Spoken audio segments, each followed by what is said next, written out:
So let me start off and talk to you a little bit about this program and why is Hereford's Australia embarking on a branded beef program. I've got to say, when I probably, every morning when I wake up, I shouldn't say probably, every morning when I wake up in the role that I have with Hereford's Australia, one of the things that I distill what I do and what the organisation does down to these days is how do we create more demand for Hereford genetics? I can distill it down to that's what I do, or that's what I need to do. Where are we going to invest our funds, our limited funds, our resources? How can I create more demand for Hereford genetics? More demand for Hereford bulls, steers, heifers, cows, I don't mind. How am I going to do that? One of the ways that the board decided that we can do this and we need to do this, we really do need to do this, and that is create a Hereford branded beef program. So whilst the strategy for me and for the organisation, the board, is about creating extra demand for Hereford genetics, the objective behind this program is to create a presence in the mind of the red meat-eating consumer in this country that there is Herefords. We produce beef. We're protein producers. That's what we do. But we need to inform the consumer out there, those 23 million odd Australians out there, to say there is another alternative to other breeds and brands out there as a meat-eating experience, and a terrifically good one. And taking nothing away from my friends at Angus, Hugh, you'll forgive me when I say these things, but I walked into a restaurant, and my story is I go into a restaurant in South Bank in Melbourne called Pure South. Focuses on Flinders Island, King Island and Tasmanian produce.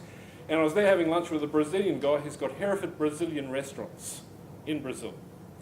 We sit down and open up the menu. There is 5 steaks on that menu. 4 of them are branded Angus. And I go, therein lies my problem. And this program is not, and I've said this every day this week, this program is not about displacing Angus. It's not on my radar. What is on my radar is to put on the menu a Hereford option, another alternative. And our discussions, Steve's been part of these discussions, the discussions we've had with our creative agencies who've helped us to develop the brand, who've spoken to restaurateurs, chefs, the food service industry, is that they are all looking for an alternative. They all want something different. The consumer wants something different. And everyone says the time is right for Herefords to actually have something in the marketplace, to offer another alternative. As I said, not about displacing Angus, but it is about creating an option for the consumer. So that's my objective. The success factor, which we'll hear more about today, is the relationships. The relationships we will have as breeders, as an organisation with our processing partner, Atron Enterprises, that is critically important. The relationship that you have directly with Atron, critically important. The relationship we have with AUS-Meat, with MLA, with MSA, all these things are really critical relationships to the success of this program. Relationships aren't the only success factor, but they are one of the most critical ones. You'd know that in your own business. The relationship you have with your accountant, your bank manager, your stock and station agent, all those things, all those relationships are really important to you to make your business as successful as it possibly can be. No different in this program. So the Hereford branded beef program, a strategic imperative for Herefords Australia. Every time I read that, I go, why did I write strategic imperative? That's called a weasel word, I think, someone would say. What I should say is this, it's a critically important program for us. And it is. And the board of Herefords Australia, all credit to them, they recognised how important this program is to this breed long term. And that's an important point to make. This is not a program that we're just launching today that runs for 12 months or 2 years. This is a program in perpetuity. We need to build this and maintain it. Planning commenced in June 2013, so it's been 20 months to get to here. Some people say, what have you been doing? It's taken you a while. It has, but that's because we've planned it, thought about it, executed it in an appropriate, planned, organised way. And I say to everyone, we have hastened slowly, and we have. I don't think the board or myself or Atron have any difficulties in saying it's taken us 20 months to get to this point. That's okay, as long as we have done it well, as long as we're going to execute this program so that it has every chance of success. That's what's important. The board of Hereford Australia said that to make this program, to give this program every chance of success, we will set up a separate advisory board. And there are 6 individuals on that advisory board, including Steve, who's the chairman of Hereford Australia, Andrew Bell from South Australia, who's also on the board of Hereford Australia, the chair, Bruce Lester, many of you would know, and then 3 industry specialists. We've got Tim Kelf, who's had 30-odd years experience working for MLA in various roles, Alan Bloxham, who's the chair of AUS-Meat, and a lady called Deborah Newell. And Deborah's our foodie. They're a particular kind of foodies. They have this palpable passion about food, which is great. But she brings all that knowledge about chefs and restaurants and what you need to do and how you need to position your product. Very, very important for what we're trying to do. And I'm there as the Secretariat and Program Coordinator. Over those 20 months that I'm talking about, we undertook extensive consultation, talked to, I think, every processor in the country, told them what we were doing, what we were planning, what they thought about it, perhaps garnish, trying to get some idea whether they would be interested in working with us. And a number of them thought it was a great program, great idea, probably long overdue. Hereford's, yep, excellent. A number of them were quite interested in probably going with discussions to the next stage about maybe partnering with us. But it took only minutes, I think, in sitting around the table with Atron Enterprises and David Larkin, the MD, and he was onto this like that. He could just see the potential, and he wanted to partner with us. And that was just, that was terrific for us. And it was a leap of faith for them, a big leap of faith for Atron. But you'll hear from Heidi and Lauren later, and you'll understand why we are so comfortable with the decision and the relationship as it is developing with Atron, and why they have been the right choice. Very passionate about this as well. So we launched the program to the membership and rural media end of last year. And I've put there a southern processing option. Victoria, southern New South Wales is also under strong consideration. Heidi will go through all this later from an Atron perspective of the profile, but a significant amount of their processing happens in casino. And we understand that the tyranny of distance, the cost of transporting animals all the way to casino is going to be somewhat of a barrier for southern processors. But all along in our discussions with Atron, with David Larkin, we have said that we will look for a southern processing option, and we will. And we will have a southern processing option. Exactly when that's going to happen, I cannot tell you at this stage. But our objective would be sooner rather than later. But with all things, we're trying to crawl before we get to the stage where we can walk. And we had to start somewhere. And this option was too good for us to say, the Atron option was too good for us to say, no, we need a southern processing option first. If we'd ended up with a processing option in the south, there'd be northern New South Wales producers saying, when are we going to get one? So we understand that imperative. We understand this needs to be done. We'll get there. So the first brand, Hereford True Beef. Let me just run through this. It's the flagship brand, destined for the top-end food service, restaurants, hotels, etc. Very strong emphasis on top quality eating, with a strong emphasis on primal and sub-primal. The Hereford True Beef brand is 100% owned by Hereford Australia. That is our brand.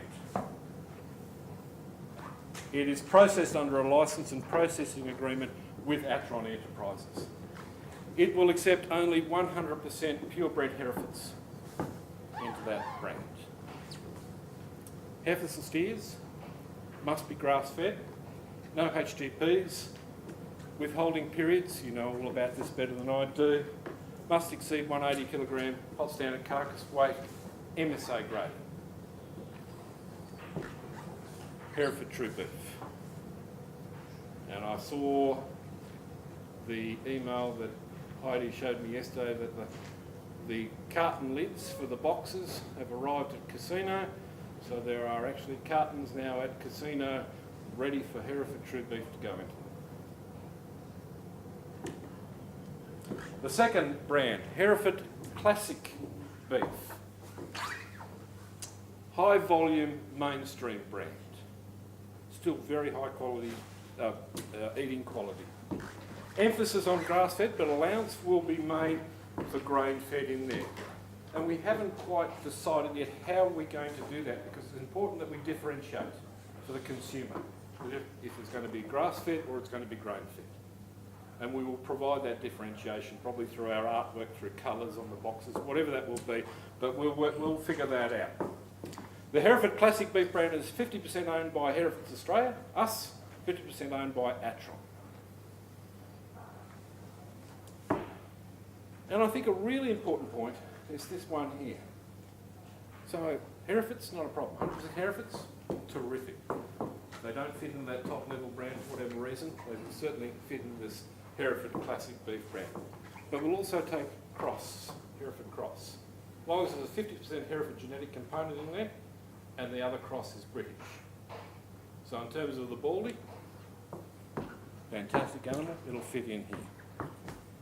And in terms of our black baldy crossbreeding trial, which has only just really started, and we're a long way to go on that, you know, there is a market option for those cattle into this breed, into this brand, and I think that's really important. You know, starting to do some crossovers here, aren't we, Steve? Which is really good. Steers and heifers, no HGPs, withholding periods, must exceed the 180 kilogram, etc. Heidi's going to go through a lot more of this detail in terms of the grid and some of these specifications this afternoon, so I won't labour them. Hereford Classic Beef. And of course the common symbol is the device of the cow. So there is a strong linkage between both brands in terms of an association, and that is important for us as well. Someone loves Hereford true beef and have had the best steak eating experience, which I hope many people will do in a restaurant, and they will eventually go into a wholesale or independent butcher shop and they see that, they go, oh, Hereford Classic Beef. I might buy some of that. So, you know, it's creating that brand family, that association. Briefly today, we're going to hear from Terry Farrell from MLA on MSA very, very shortly, because I'm going to get off here. Going to have some lunch. We'll have Ben and Rob from AUS-Meat, Heidi and Lauren and Georgie Fraser, and then we'll take questions throughout the day, of course. I end with that slide, your breed, your brand, because that's really important. That pretty much sums up, I think, in 4 words, why I'm here, hopefully why you're here, and why the board of Hereford Australia made such a strong investment into this program and continues to make a strong investment into this program. We see this as one of the most important things that we are doing. Trust me, I think it is the most important thing we are doing at this point in time, out of shadow of a doubt. I think it's terrifically exciting. I think it's something that we, as Hereford people, can be all really, really proud of. None of these things happen quickly. There's been a significant investment of time, resources, people into this program so far, and we continue to hasten slowly. It will take a while to build this brand or brands and get it out there and get the consumer having that option in front of them on that menu at South Bank, but by God, we'll get there. And when we do, that's my measure of success, is that I can go into a restaurant in South Bank and pull it open. Angus, Hereford. That's what I want. And that's what the consumer should have the option of. Enough from me.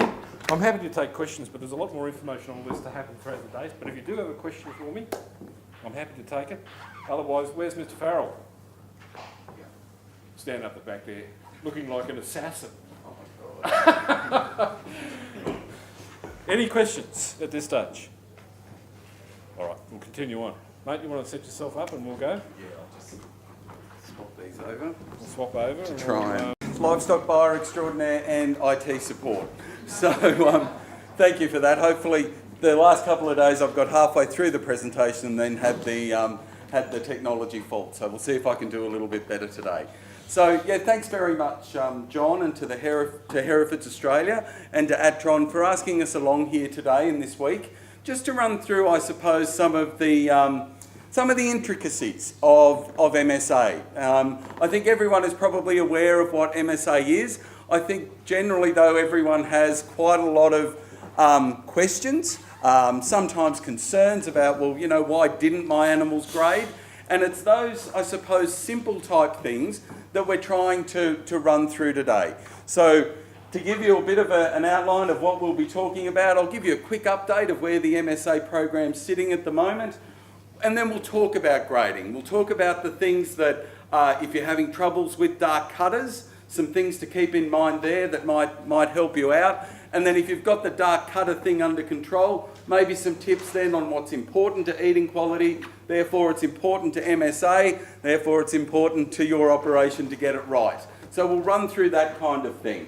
And then right at the very end, we'll actually, it's the thing that's been bringing me undone, I have a video to just show you what actually happens when an animal's graded. Oftentimes you don't get the opportunity to go into a plant and have a look at the MSA grading. The interesting part is when I show you that video, just know that in some plants, some days, 1,100 bodies are having that done to them. So it's a big job done in the middle of the night, in the cold and in spray chillers. The added bonus of getting sprayed with water every 15 to 20 minutes. So it is a big task, but I think you'll find it interesting to see what needs to be done. Just to give you a bit of a background, I suppose, on myself, I am originally from Casino, and like all Casino boys, started work at the abattoir there when I was 15. What else would you do? So I was there for about 15 years. It's taken me about 30 years to get to MLA. So I've been there for nearly 3 years now. And since October, I've been the MSA operations manager. So I appreciate the opportunity to see what I can do with that role. And I suppose to make sure that I don't do anything to harm this very important symbol for the Australian meat industry. So MSA has experienced incredible growth through the last sort of 10 to 15 years. So in 13-14 we graded about 3.2 million cattle. I think if the first sort of month or month and a half of this year is anything to go by, I think we might actually see a little bit of a plateau in grading numbers there. I think because kills, especially in the north, have dropped a little bit. Our grading numbers have dropped with that. But, you know, I imagine that, our forecast is that it will remain at about 3.6 million for 14-15. So we're probably still on track to do that. But just when we say those numbers there, that's the actual number of cattle that were presented for grading and graded. So, you know, it's a lot of animals, but, you know, I think we kill about 20 million a year. So there's certainly space for more. They might be just a little bit difficult to read, but just to give you an idea, I suppose, of where the animals are graded, and I just draw to your attention to those two graphs have slightly different scales. So the one here at the top, that tops out at about 1.5 million, the one at the bottom about 250,000. So Queensland is by far the biggest state when it comes to grading numbers, but I suppose our surprise performer at the moment has been Victoria. Its growth in the last couple of years has been quite staggering. And I was saying too yesterday that this is a bit of an interesting one in so much as where the animals are actually killed and graded is we have no impact on that whatsoever. That is determined by the likes of the new Hereford brand, that they decide that they would like to start a brand, and then of course it's where they can kill that. So this we have very little impact on, but it's nice to see that there is an increase in grading numbers in all states in the last few years. So we hope that continues. And look, it's probably as good a time as any to just, I suppose, explain where MSA sits. So MSA is an eating quality system, and it has one aim, and that's to make sure that every time a consumer eats a piece of meat, they have a great eating experience every time, and a consistent eating experience every time. So where I suppose MSA sits is that I like to describe it, if you like, as the bridesmaid to the bride that is the brand. So the brand's there, we talk about the brand like we will today, and that's how it should be, because the brand will build their story, they will have all the reasons why you buy that brand and not another one. And what MSA does is it just sits behind there, quietly doing its job and making sure that that brand does provide the eating experience that your customers are going to expect. So I often think that, you know, as the popularity of MSA grows, its profile might actually drop because it will become, in some ways, a given that a brand like this will be underpinned by MSA. So as, you know, as those grading numbers increase, we might find that we talk about it a little less. So I don't know, time will tell on that one. This graph here, whilst not the easiest to understand, is just to give you a little bit of an idea of why animals don't comply to MSA. And when we talk about compliance to MSA, we're really only talking about three things. So for an animal to grade in the MSA program, it needs to have a meat colour between 1B and 3, it needs to have a pH below 5.7, and it needs to have sufficient rib fat coverage. Now, I reckon you're probably all sitting there and going, oh fella, you don't know what you're talking about. When we send animals in for MSA, they have to meet a weight spec and a fat spec and probably a boning group spec or an index spec, and you know, you're exactly right. All of those things, though, are company specifications. So unless you meet the company specs and the MSA specs, you won't hit that MSA spot on the grid. So a question that we often get asked, well, you know, what's more important? What do I have to hit, the MSA specs and the company specs? Unfortunately, it's probably the answer that you don't want. You've got to meet all of those. So realistically, they're as important as one another. These three, though, are what we talk about as being the requirements for meeting MSA specs.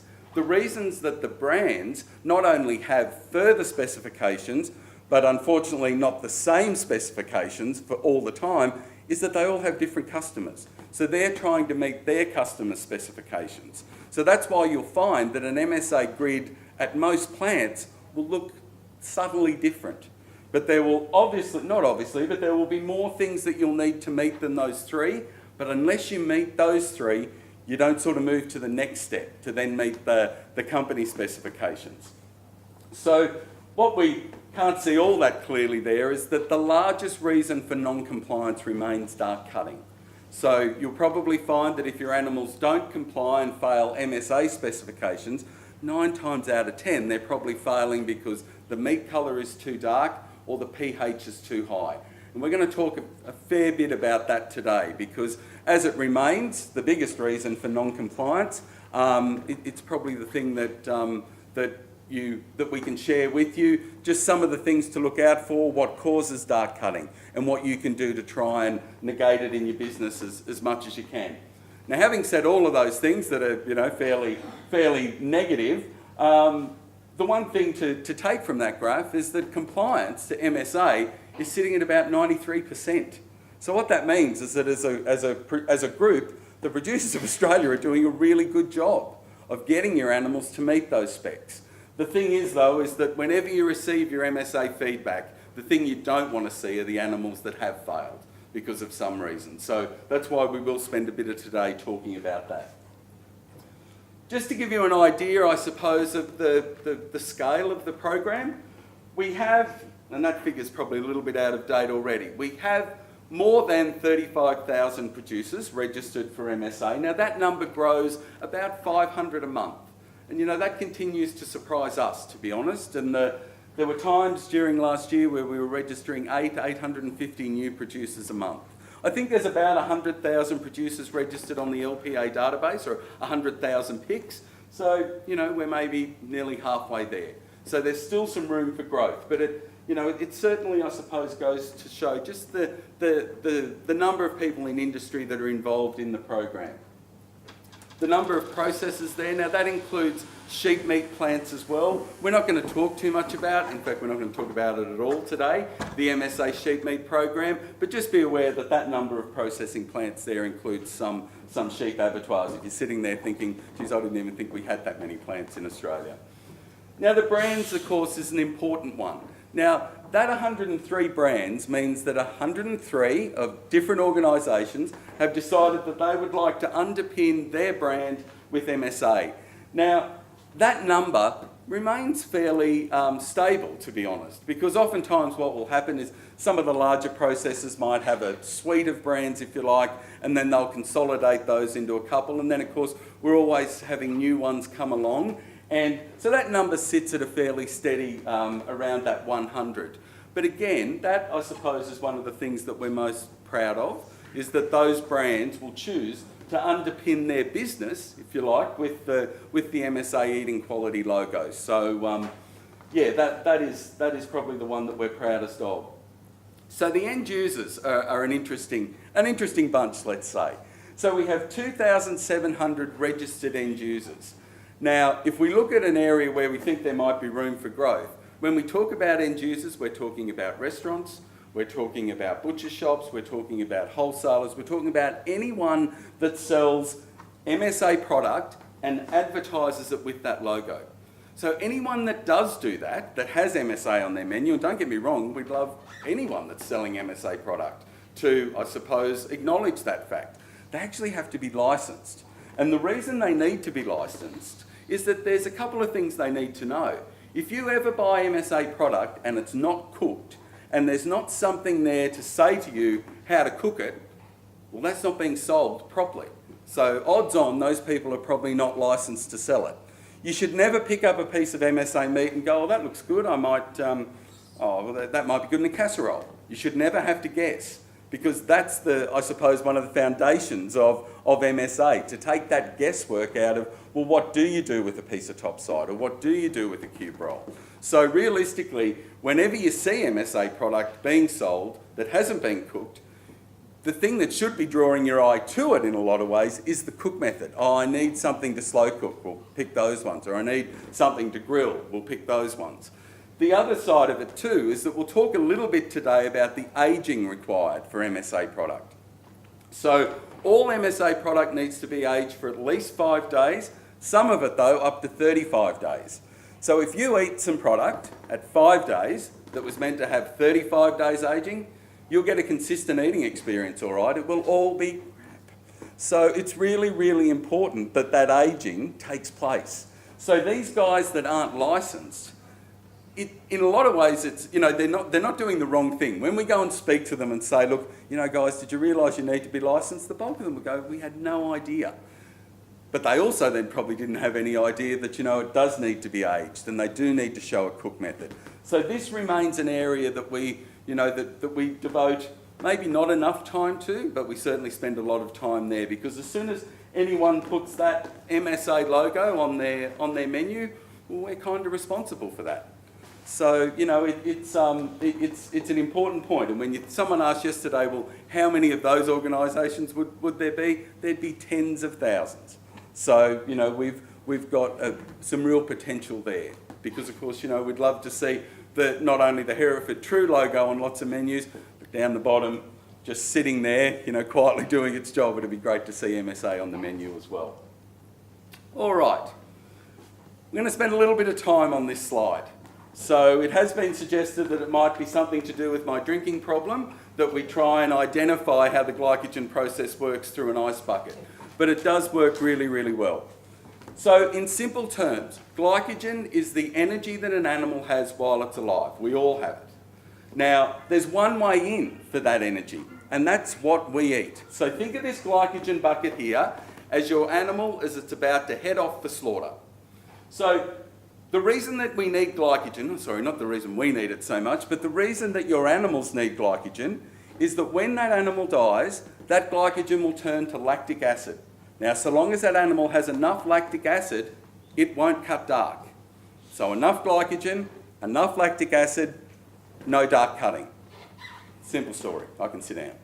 But what we're going to try and run through now are just some of the things I suppose to be aware of to ensure that it does become that simple a story for you. Now, I'm always pretty conscious of the fact that we put nutrition up there. And from an MSA point of view, we ask that animals have either a steady or a rising plane of nutrition throughout their life. Really easy for me to stand up here and say that. But not so easy when you're out there, trying to keep the grass up to them when there's none there. So it is, that whilst not easy, is important for lots of reasons. And of course, that's not going to come as a surprise to anyone in this room, that making sure they get enough to eat is going to do some good when it comes to grading. But from an MSA point of view, that nutrition, of course, is pretty much the cornerstone. because what that nutrition is going to do is make sure that the glycogen levels of that animal, when you send it off, are high enough to account for the other thing that happens then when you send your animals off for slaughter, and that is the different stresses that they'll be put under. Now, when we talk about stress here, we're not suggesting that the animals are going to be stressed because of anything untoward that's happening to them, from when they leave your place to when they lose their head. But what we would say, though, is that they'll be on and off a truck, and they'll probably see different people, possibly even loading them onto and off that truck. They'll definitely see different animals when they get to the plant. They'll see people that they're not used to. So all of those things and all of those stresses do have one thing in common. It reduces the amount of glycogen that that animal has available to it. So we'll talk about a few things over the next slides that you need to do, or we ask you to do as being part of the MSA program. What they're for is to make sure that even though you all run your businesses quite differently, that there's some uniformity in the type of animal that arrives at the processor, because obviously when they arrive at the processor, if they've come from you, or you, they're all going to have to go in the same box. So a lot of these conditions, I suppose, if you like, that we impose here are just about getting some uniformity in the way that the animals are raised. We can't, to be honest, we can't stress enough the importance of the way the animals are handled. Tend to bring this up at a different time every day, but I'll talk about it now while I think of it. In the last year or so, we did a long distance trial. And the reason for that trial was to determine whether or not the slaughter requirement that used to be day after dispatch could actually be increased to 48 hours from dispatch. And, really long story short, yes, it could be. So the trial was run, and there were 4 different properties and 4 different groups of animals from each of those properties treated 4 different ways. One lot of them got to drive for 12 hours and then were killed. Another 12 hours rest, and then another 12 hours. One lot of them, they're probably the unlucky ones, they got to drive around for 36 hours to see whether or not it had any impact on the eating quality. What we determined is that distance and the extra time on the truck really didn't have any major impact on eating quality. There was one group of animals, though, from one particular property that graded dreadfully. So we had people involved in the trial, but their involvement, if you like, was to observe. So when the results came back that those animals hadn't graded well, there was no surprise from anyone that was involved in the trial, because the difference, and a significant difference in the grading results for those animals, were all brought about by the way those animals were loaded. So they were rushed into the pens, they were maybe not treated as good as they could have been. I'm trying to be very politically correct here. Not treated as well as they could have been in the paddock, and certainly loaded onto a truck in a way that you wouldn't recommend. Now, what I suppose was interesting there was that to that property, that was how they always loaded their cattle. So in some ways, they got a bit of a lucky break, because this was a trial MSA run. Had they been doing it in the real world, and of course one of the benefits for them would have been if they got 48 hours, well then they could actually get them to an MSA processor, well they would have been really disappointed with their results.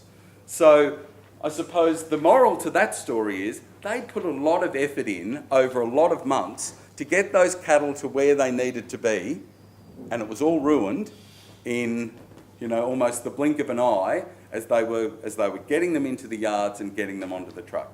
Now, it's an extreme example, but it's one just worth keeping in the back of your head, that last bit of time and the stress that the animal goes through in that last little block of time can have a real impact on dart cutting. So again, anything that can be done, and we have some guidelines around the use of dogs, around the use of prodders, but all of them really are just in line with normal handling practices. But it's worth keeping in mind. And we talk to, I suppose, all levels of all parts of the supply chain, because obviously the processor is going to have a real role in this as well when those animals arrive at the processor.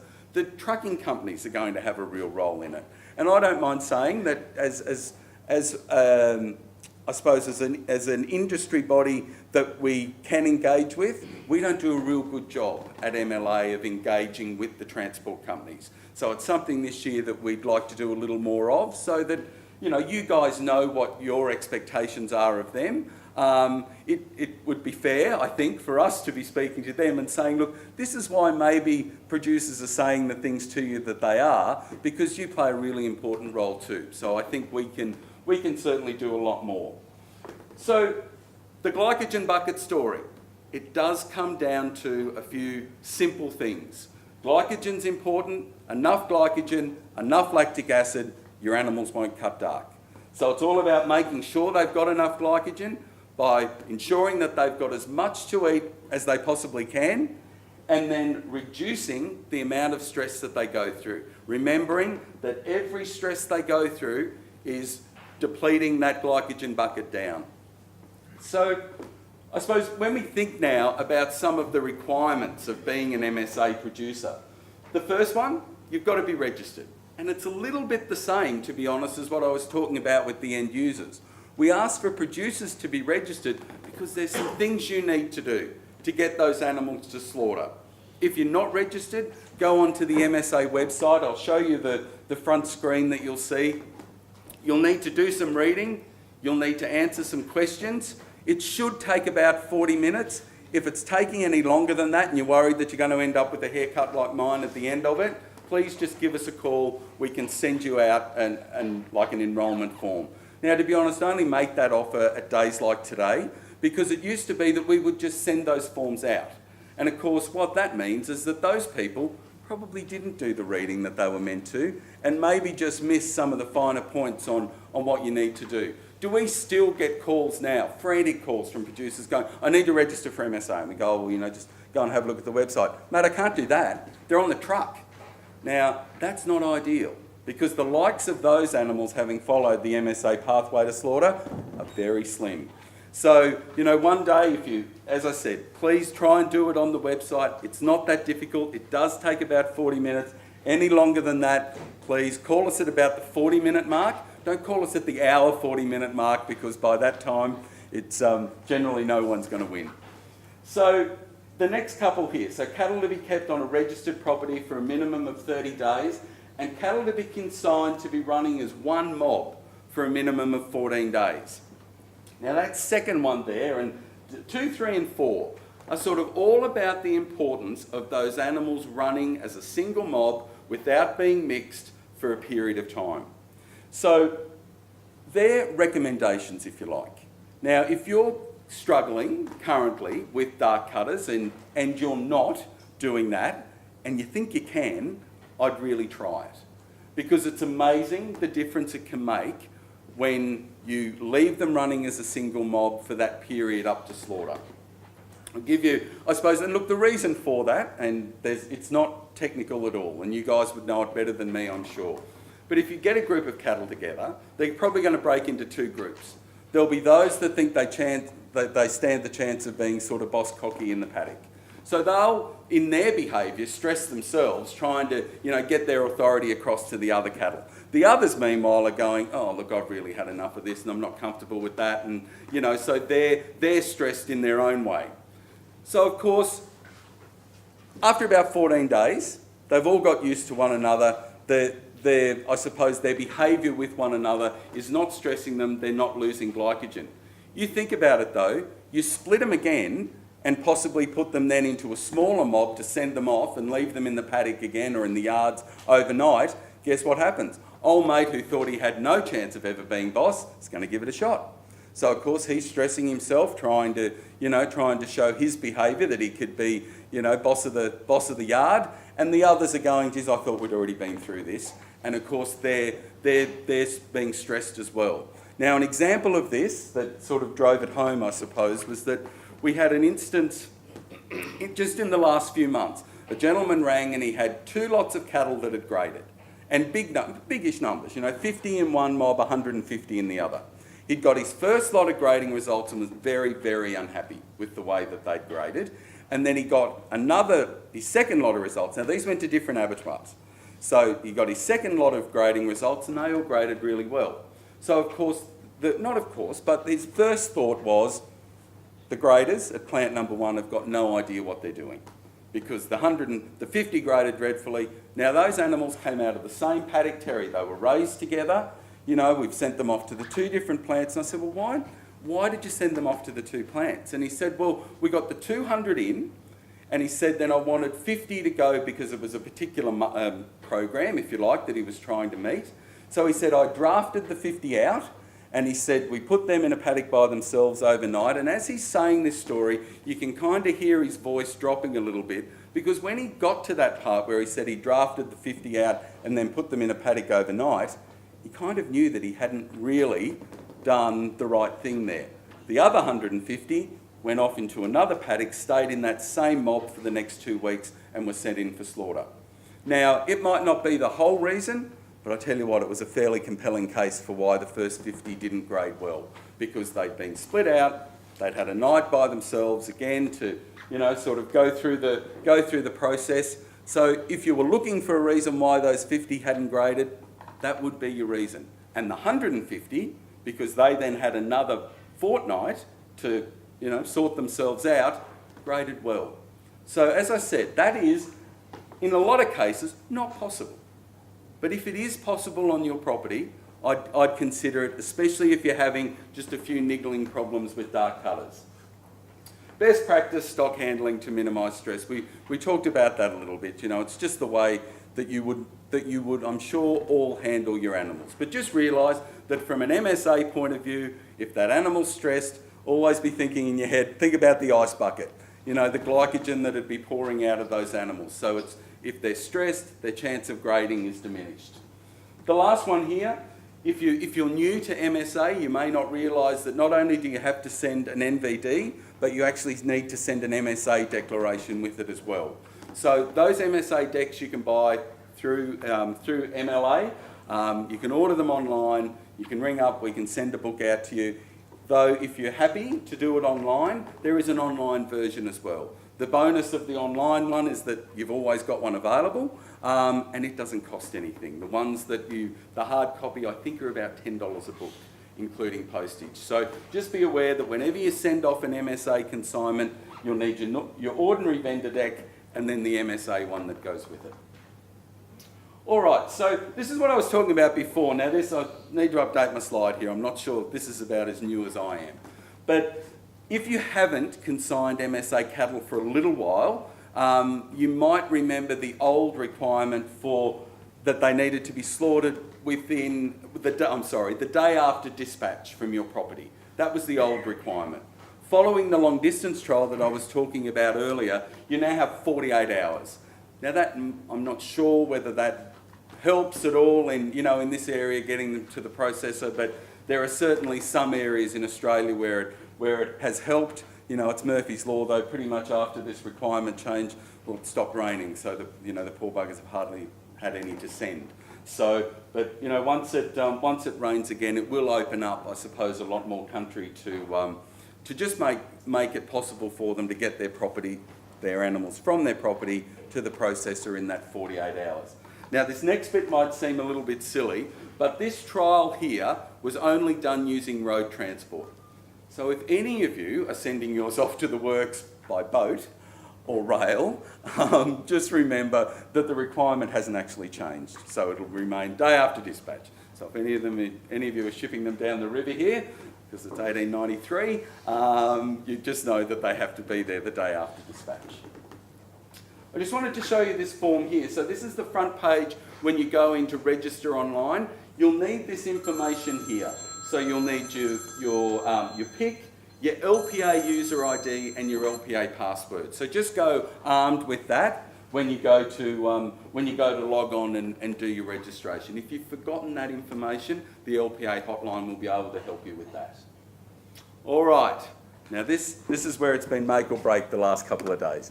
What I just wanted to show you here, carcass grading process. Now if you're thinking that fellow looks a little bit familiar there, that's him sitting down the back of the room. So Ben's gone from MSA to AUS-Meat. So I'm not sure how well the sound will work here, so I'll probably just continue to drone on over the top of it. But just, I suppose, be mindful of I'll explain to you why we capture these things once the video's finished. But so this is what happens on every single carcass that's graded for MSA in every processor across the country. So let's just say a prayer to the IT gods here. Let's see. Yes. All right. Okay, so the grader just scans the carcass ticket to get the kill date and body number details. This is the measuring the hump height, and I'll talk about these in more detail when we finish. So the hump height measurement for tropical breed content, all of this gets captured in their little data capture unit. We measure the eye muscle area of each carcass. This is measuring the ossification. Take special note, I suppose, of the things that Demi's holding in a hand there. So they're the standard chips that every single grader uses. AUS-Meat marbling. I'll explain the difference of those. There's AUS-Meat marbling, and the next one you'll see them measure is MSA marbling. I'll explain the difference. Again, using those standard AUS-Meat chips. This is the all-important meat colour. Remember, 1B to 3 is the range that you're looking for. Fat colour, not an MSA spec, but generally is a part of any MSA grid. This is rib fat, just measuring the subcutaneous fat, just ensuring that they've got that good even fat coverage across them. This is the pH test, which is very important part of the grading. Needs to be below 5.71. Now once all that data is entered, so they're all the measurements that's taken for a carcass. That carcass is then, that data I suppose is run through the data capture unit, and the model is sitting on that data capture unit, and it comes up with that grading result for each carcass. So I think that video, I'm going to grab a drink of water here, I think that video runs for about an hour, a minute 45, and that's about how long it takes a grader to run through a normal carcass. But yeah, just I suppose it's interesting that they do that in some plants 1,100 times a day. Now, not one grader is going to do those 1,100 carcasses, but certainly each of those things is captured for every carcass when it's graded in the chiller. So to give you a bit of an explanation, I suppose, about why we capture the things that we do, just to run through each of the traits. So hump height is probably not of too much concern to producers in this room if you're at a Hereford day, but just to explain why we do measure it. So we use hump height as a measure of tropical breed content. I'll explain later why tropical breed content is important to eating quality.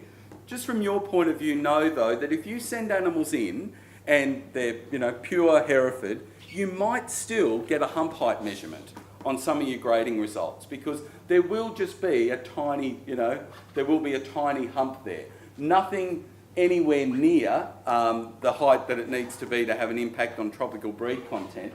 The only reason I bring it up though is that sometimes we'll get phone calls from people going, oh look, I'm worried that I've got the wrong results here because I've had a hump height shown on my feedback. Well, just you might get some 20, 30, 40, 50 millimetre type results there, and that would be to be expected from a Bos Taurus type animal.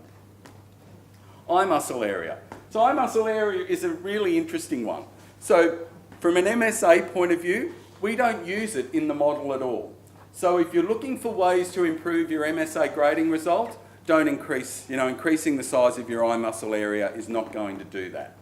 Having said that though, if you can't or don't measure your animals in any way while they're alive, you can actually draw some, I suppose, interesting conclusions from the size of the eye muscle area when it comes to yield or growth. So whilst it's not an important measure, whilst it's really not important at all, to be honest, in the MSA grading scheme of things, we're there. All the readings that we're taking are right there. So it makes all kind of sense for us to continue to capture that and to report that back to you. But importantly though, if you're looking to increase your MSA grading or improve your MSA grading, eye muscle area is not going to be the path to that. So ossification. Now I'll talk a little more about ossification later, but if you haven't had too much involvement in the MSA grading program, the term ossification, or OS, as it will appear on your feedback sheets, might be a new one to you. It certainly was to me when I started with MSA. So ossification is the process of cartilage turning to bone. So that red bit there, that red bit there, and that red bit there, that's ossification. So when the guys are grading the carcasses, they have a set of standard chips, and because bodies mature in a fairly standard way, they'll look down the carcass and go, okay, well there's a little bit of os there towards the top, that will give it a, and then they work down through the carcass to see how it has aged, if you like. So I'll talk a little more about why os is important and what you can do, I suppose, to just keep it under control in your animals. The only thing I'd like to raise here is that you will see a score on your feedback sheets between 100 and 590. It's one of the few things that you want to get a low score for. So you always want your OS score to be closer to 100 than it is to 590, because you want your animals to have that lower OS score, and I'll explain why shortly. So AUS-Meat marbling, Ben will explain this a lot better than I do, but just the differences. AUS-Meat marbling measures the amount of marbling in that muscle. Now, again, we don't use the AUS-Meat marble score in the MSA grading program. So again, if you're looking to improve your results, and marbling is certainly one of the ways to do that, don't worry don't worry about it, your AUS-Meat marble score, but just know that the MSA marble score is the one that we use in the model. Now, the reason we use MSA marbling is it measures not only how much marbling is in there, but how it's distributed throughout that muscle. So you're wanting to, if you're looking to increase or improve your grading results, look to increase your MSA marble result, and you're looking for the highest possible number there. So, you know, just to make it that, and people say MSA is confusing. So OS, you want the low number, MSA marbling, you want the high number. And the MSA marbling, not the AUS-Meat marbling. So meat colour. Let's talk about this one for a minute. So the meat colour between 1B and 3, those requirements were set by consumers, to be honest, because 1A, there's a 1A, and it's almost too light, so pinky, whitey colour, and after 3, it tends to get into that reddy black range. Now, if meat colour was a standalone problem, if you like, so meat was just dark and there was nothing else wrong with it, that would have no impact on eating quality whatsoever. Consumers still won't buy it because they don't like the look of dark meat. So this, if you like, is for cosmetic reasons. So we don't want meat colours outside 1B to 3, because if it's too dark on the shelf, it doesn't matter how much work you've put into getting that meat prepared, people just won't buy it, or they might buy it once it's got the big red texture through it. Meat colour, though, goes pretty much hand in hand with pH. So the reason in most cases that this meat is dark is because of a high pH level, so not enough lactic acid. Now, when we talk about meat with high pH, that's a whole different story. So a few things happen there. Meat with high pH is dark. True confession time, I do this same time every day. I like my meat cooked medium to well. So I like a fair bit of the pink cooked out of it. So for people like me, if you get a piece of meat with high pH and it's dark, it starts dark, it remains dark. So I'm out there on my barbecue going, I'll turn it again, I'll just have a little peek. Jesus, that's still pink. So I'll turn it again, and I'll do a dreadful job of it. Now, I can probably get away with doing that on my back deck, and I'm really only ruining it for myself and my poor unsuspecting wife and child. A lot of this meat goes into food service. They can't afford that sort of inconsistency. They need to know that when you cook it for 3 minutes on this side and 3 minutes on that side, you're going to get a medium to well or medium rare, whatever it might be. So that's one reason. The other thing with high pH meat is it has a really high moisture retention rate. So it goes off quicker on the shelf. The other thing about it is that when you're eating it, it actually seems, if you eat a piece of meat and it seems quite dry, odds on it's probably got a really high pH. Because you might be thinking, well, hasn't it got a really high moisture retention rate? Yes, it does. So what it does while you're eating it, it sucks the spit out of your mouth. So that's why it seems like it's dry. And, you know, even with all the MLA marketing dollars, I still don't think we can build a campaign around got too much spit, buy some high pH meat. I don't reckon that one's going to fly like Richie Benno has. But certainly, all of those reasons are related to high pH. So the meat colour thing is realistically a cosmetic thing. It's important because consumers don't like to buy it, but having said that, from a pH point of view, there's some other things that are actually much more important. It's cooking inconsistencies and it just doesn't provide a good eating experience. So that's why we place such importance on getting the pH level right. So fat colour, we don't say much about it. It's not an MSA requirement, but you'll find that it is in pretty much every MSA grid that's out there. Now the reason for that is again the consumer. Consumers have said they don't particularly like yellow fat. That's a bit of a tricky one, just in my eyes, because what they do say then on the other hand is that they love grass-fed beef, which is great. But of course, grass-fed beef and yellow fat tend to go a little bit hand in hand. So it's a strange one, and this is, just my thought on it is that you would think that it would almost be a great indicator to the consumer to be able to say, well, look, this says it's grass-fed, and look, it probably is, because look at the colour of that fat, that's great. Sadly, though, they look at it and go, oh, that's yellow fat, I like white fat. So, I think we've probably got some room for education there. Please know, though, that, I keep saying it, it's not an MSA requirement. It doesn't matter whether it's an MSA requirement or a processor requirement. If it's on the grid, you will need to meet that spec for fat colour. So rib fat. The reason that we measure rib fat is to ensure that they have sufficient rib fat coverage to be able to endure the chillers, pretty much. So if an animal doesn't have enough fat coverage, when it goes in the chillers, if those chillers are particularly cold, they go through a phenomena, if you like, called cold shortening. And cold shortening is pretty much what happens when we get cold. We go like that. That's exactly what the collagen crosslinks in a piece of meat do. They constrict. So of course, when they are constricted like that, they stay like that. So to try and cut through that, you may as well eat the leg of that chair. So cold shortening is something that the plants try and avoid at all costs. You don't want to eat a piece of cold shortened meat. Now, the processors have a really important role to play here. They need to, not grade them too early, but they need to get them down to the temperature they need to be. Of course, they have chillers full of hundreds of bodies. They need to have even chilling across that chiller. It's not an easy job, but that's kind of their job, so they're good at it. But just know that if you ever get some results back and the animals have failed because of rib fat coverage, that's the reason why it's so important. Ultimate pH, I think I've spoken enough. Just know that 5.71 or less than 5.71, I'm sorry, is what your animals need to achieve. And how are you going to achieve that? You're going to feed them enough, treat them well enough, they'll have enough glycogen, so therefore enough lactic acid, your pH level will be fine.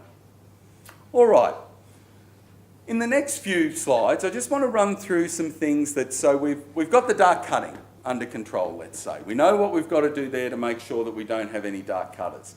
Now, though, you'll probably see on the grid this afternoon that Attron will require you to hit a particular level when it comes to MSA grading. So these things that we're just going to run through now are the factors that are important to MSA grading. So if your grades aren't where they quite should be, some of these things might just give you a little bit of an idea of what you can change to try and improve those grades. Now, HGPs are an interesting one. John has already said here earlier today you can't use them for Hereford True. So that's true in a lot of cases. With a lot of brands and some countries now, you simply can't use HGPs if you want to be in that market. From an MSA point of view, a generic MSA point of view, your animals can have a HGP in them and they can grade, but it's harder for them to grade. And the reason for that comes down to an enzyme called calpistatin. So when an animal dies, couple of enzymes come into play. One's called calpain, one's called calpistatin. I normally have a very expensive prop that's an onion bag. So picture an onion bag in your head when I do this with my hands. The collagen crosslinks in a piece of meat do cross over like that, like you would see in an onion bag. Now, as you can imagine, if they stayed like that, it'd be pretty hard to cut through. So what Calpain does, and this is why we let meat age, Calpain goes to work and breaks down those collagen crosslinks. So the more of those that are broken down, the easier it is to cut the meat, therefore the more tender that meat is. So Calpain has a mate that kicks in at about the same time called calprotectin. And what calprotectin does, calprotectin's almost like a brake or an inhibitor. And what it does is it says to Calpain, don't get too carried away, you know, because if you have your head, you'll break that down to just a watery bag of mush. So they work pretty well hand in hand in most bodies. Calpain's doing its job, breaking that meat down. Calprotectin's saying, don't get too carried away. You end up with a good piece of tender meat, so long as it's had its prescribed days of aging. You put a HGP in an animal, it artificially increases the amount of calprotectin in that animal. So what that means is it makes it harder for Calpain to do its job and break that meat down. So the way that we reflect that in the MSA grading model is we might give it a slightly higher boning group or a slightly lower index so that it needs to then have that bit more time in a bag so that Calpain can do its job. So that's the main reason why HGPs have an impact. They do another couple of things though too, and we'll talk about the importance of these two in the next slide. They decrease the amount of intramuscular fat and they increase the pace of ossification. So those things also have an impact on MSA grading.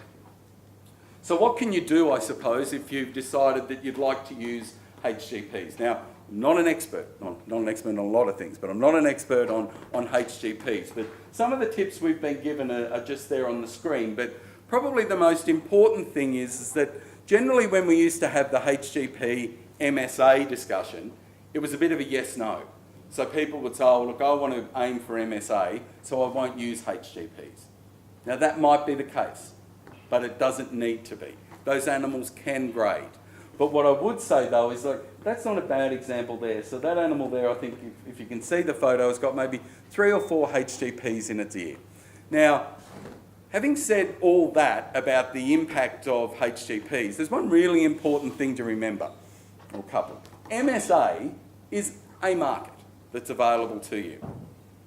Added weight on an animal sometimes might be more benefit to you on the grid than what the MSA premium is going to be.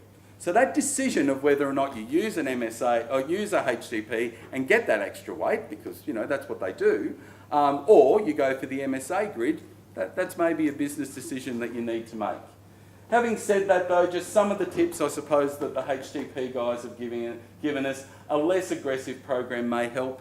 You know, there does seem to be a little bit of a phenomena, even when there's no feed around, that they'll keep pumping HGPs into animals. Well, they're not, you know, they're not little magic sticks that much. If there's no feed, well then they've got nothing there to help the growth with. So, you know, if there's no feed, the HGPs are maybe not going to do what you'd expect weight-wise, but they will certainly still be having those same impacts on eating quality. Treating steers with an androgen-based HGP will increase the exertion of that animal, so that will deplete the glycogen, and again, avoid repeat implementation, particularly after an early start. So, you know, I think to summarise those, if you're going to use them, maybe start a little bit later and go a bit gently. Closing statement though, if you want to use them, you can use them, and your animals do stand a chance of MSA grading, but be really mindful that there's going to be some brands, Hereford True is one of them, where they won't accept an animal with a HGP in it. And it's our mate calprotectin, and the impact that calprotectin has on ageing, that's the reason why it's harder for an animal to grade in the MSA program with a HGP. So marbling. Pretty extreme example of marbling there. Can I just tell you straight off the bat that your animals won't need to have that degree of marbling to grade okay in the MSA program. Having said that though, some marbling is great because marbling is really important to eating quality for a couple of reasons. I'm going to talk about spit again for a minute. So what intramuscular fat does when you eat a piece of meat with some of that in it is it actually stimulates the saliva in your mouth. So you're eating the piece of meat, you're going, that tastes really good, it seems juicy in your mouth. We like that when we're eating a piece of meat.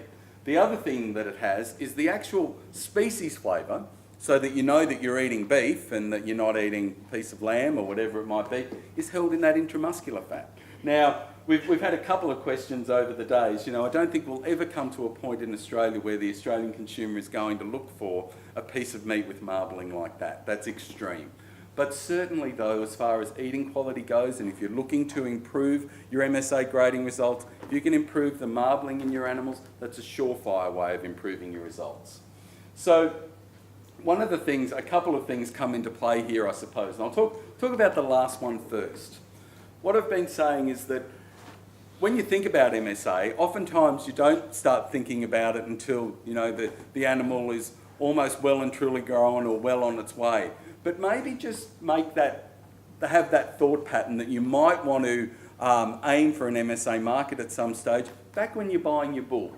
So if you're out there and they're parading in front of you and there's a bull there that has everything you like about an animal that you'd like to include in your breeding program, phenotypically, genetically, whatever it might be, and if there's something like a marbling EBV available or an IMF EBV available for that animal, and it's good, maybe put a special mark next to that one in the catalogue.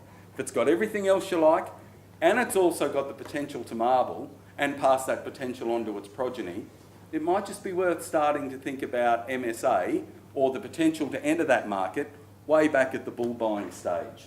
And the second to last comment there, I sometimes get some comment on grain good, but look, grain will always be good to help you, boost those glycogen levels and also to increase the amount of intramuscular fat in an animal.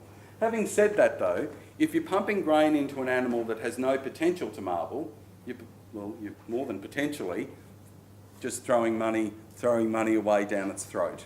So if you can identify those animals that have the potential to marble, and even the other way, if you get your grading results back and you've got a whole group of animals there that have got fantastic grading results, I tell you what, if you've still got Dad and he's wandering around in your paddock out there, that's a great day because you know that you can make some more of them.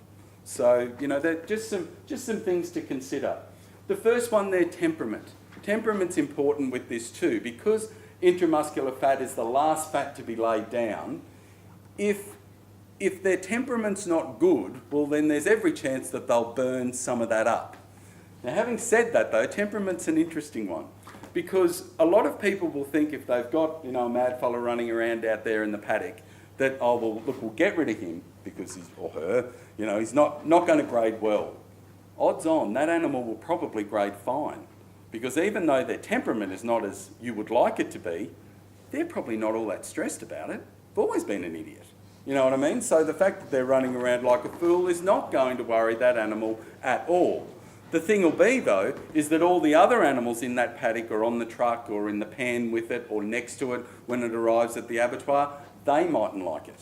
So, it's just something to be really mindful of. Yes, get rid of that bad egg, but don't be surprised if that bad egg grades okay, and try and somehow get rid of that bad egg on its own so that it doesn't ruin the potential for the others. Ossification. So ossification is what we use to measure the age of an animal in the MSA grading system. It's the process of cartilage turning to bone. And as I said, I think this is the same photo. This is what we're looking at here, these red bits. And that's what the grader looks like as he goes through, or she goes through and compares that with the standard AUS-Meat chips. There's a couple of things cause ossification. Old fella like myself, fully ossified.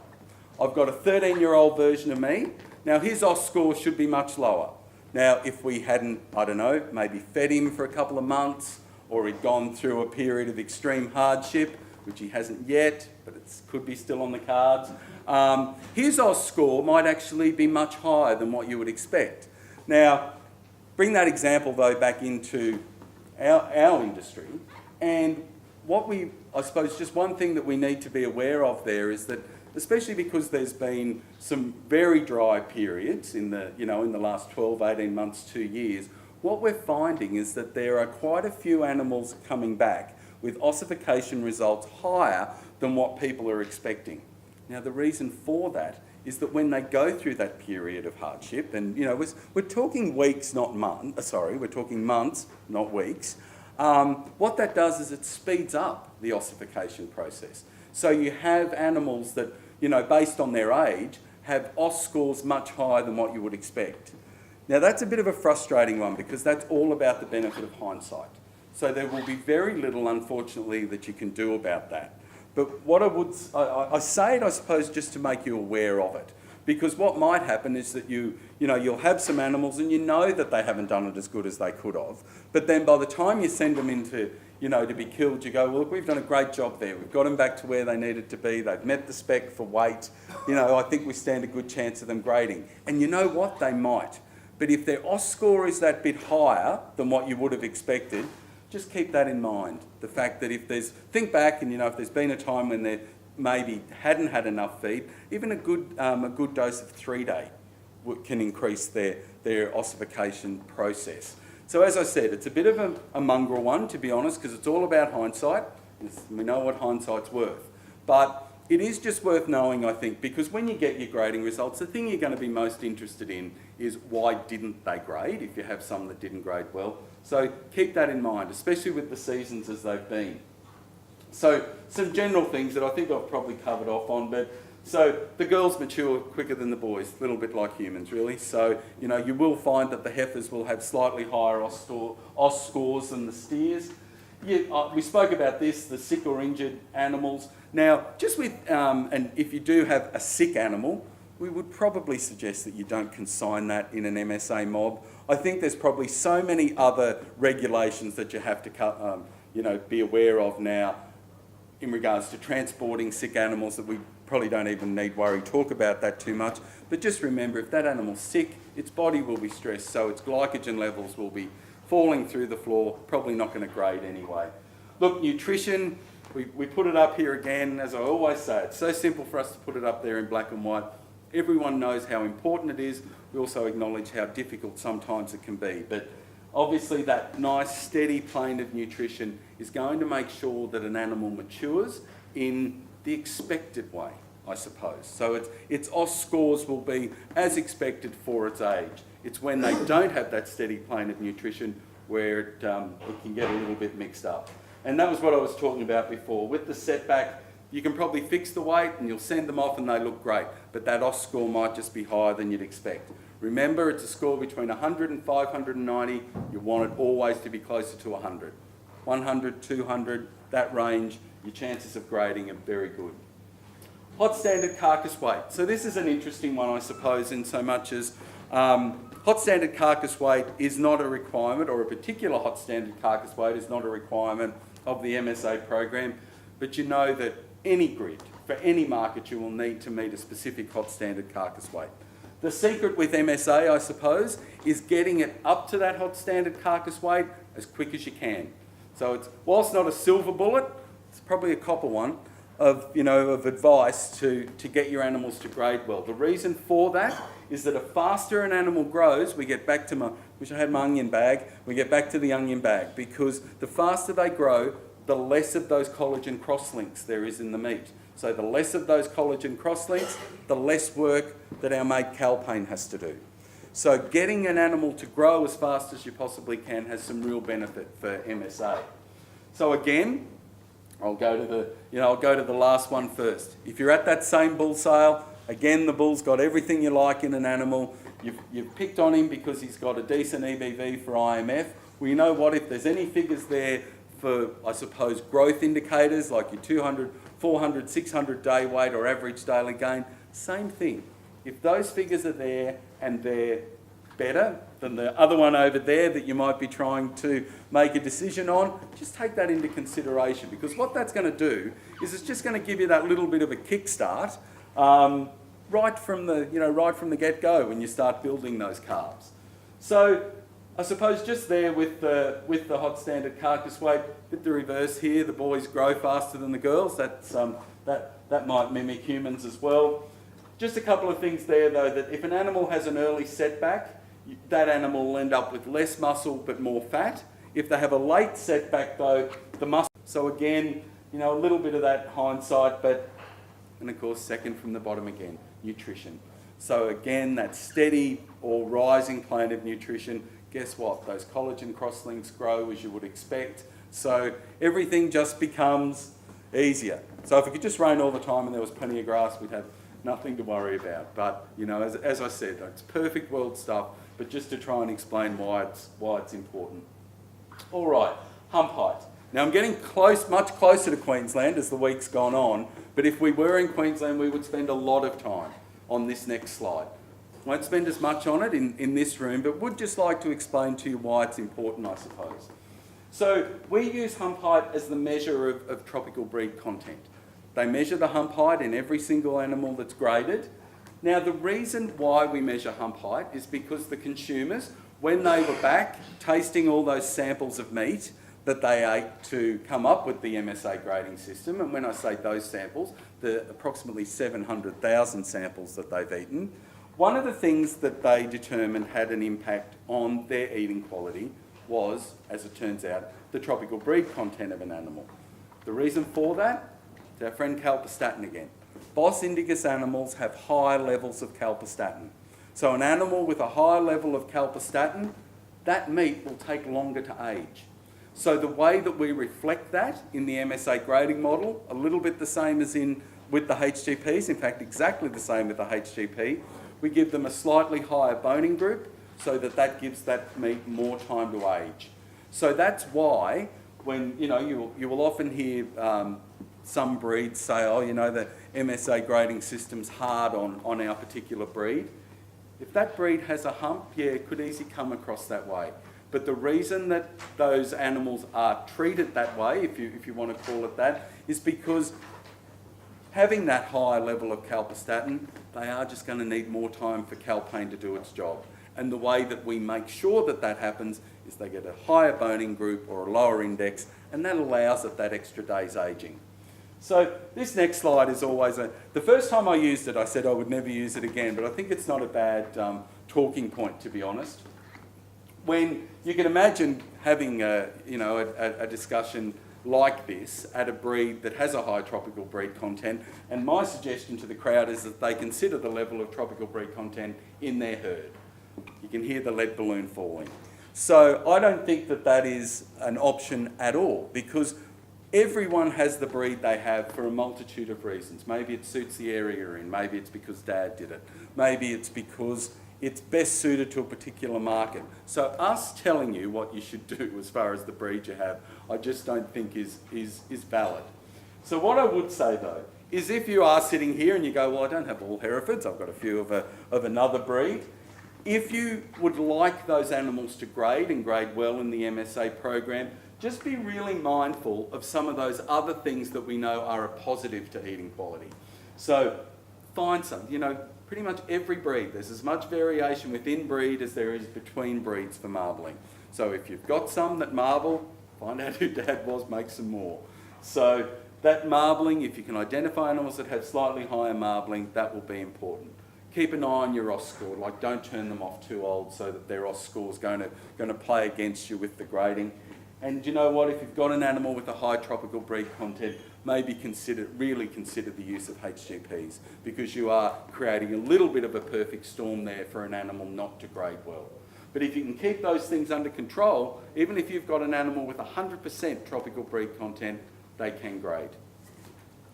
All right, you must be sitting there thinking, will he ever stop?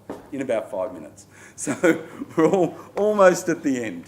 So just in summary, I suppose, if you're having trouble with dark cutters, the things to remember, I suppose, is that simple glycogen story.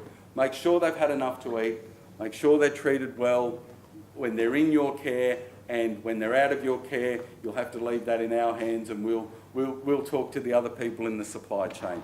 Because remember, enough to eat, enough glycogen, enough lactic acid, they won't cut dark. If you then get them to grade and they're not grading quite well enough, the things to really focus on are your MSA marbling, your ossification, your MSA marbling, keep it as high as you can, your ossification, keep it as low as you can, and of course, hot standard carcass weight, get it up there as fast as you can. mymsa.com.au, if you are registered as an MSA member and when you registered you got a password and you thought, what the hell do I use that for? And I have never used it. What you use it for is to log on to mymsa.com.au. So if you'd like to ever see your grading results, you can go on, and every animal that you've graded in the last 4 years will be sitting there, and as they grade them, once the whole day's grade is finished for that plant, so generally by mid-morning, those results will be up on MyMSA minutes after that. Yes? Would that include animals provided themselves by someone else? Like a feedlot sold them? Yeah, so look, that's a good question. So if you've sold them through a feedlot and then they've been killed under that feedlot's MSA registration number, one of the things that's always been a problem, to put it nicely, is that you as the producer haven't been able to get and see that feedlot, the information of those animals. One of the things that we've done in MyMSA is we've set up a system, if you like, whereby feedlots can, on a case-by-case basis, allow permission for the producer to log on and see their data. So what we're doing, and I don't know how well it's going to go, we're going to provide the functionality for the feedlots to do that. We're going to explain to the feedlots that they can do that. We're going to explain to them the benefits to their customers of being able to do that, and we hope then they'll do that. So yeah, that is functionality that we've built into the new MyMSA. So your grading will be there much faster now, which we hope will be of benefit. That is all I have. I thought John was coming up to wind me up anyway. So thank you, and I'm happy to take any questions you might have. Yes, mate. Means that we have 20,000 audits to complete through various programs. We'll talk about those as we go throughout the year. And so I have a staff of about 26 permanent employees who are auditors, and access to another 60 to complete those 20,000 audits. On the training side, we do a lot of training on plant. So beef specification, making sure the product meets the requirement for the customer overseas, sheep specification, chiller assessment, MSA grading, and MSA in-house grading, which is slaughter floor related information. In addition to that, we commenced doing some animal welfare training. So in other words, how the training up auditors so they can actually view the procedure at the abattoir, making sure the animals are treated correctly, because that's going to be a big growth area, not only at the abattoir, but certainly on the farm. And the last one that we've just taken over and commenced this week is a rendering audit for rendering. So a little bit about our industry. Some facts. You can see where all the herds are split. Our value off farm is about $12.7 billion worth.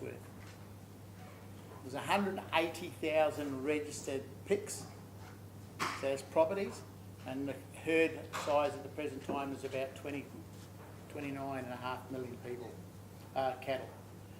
How much is produced?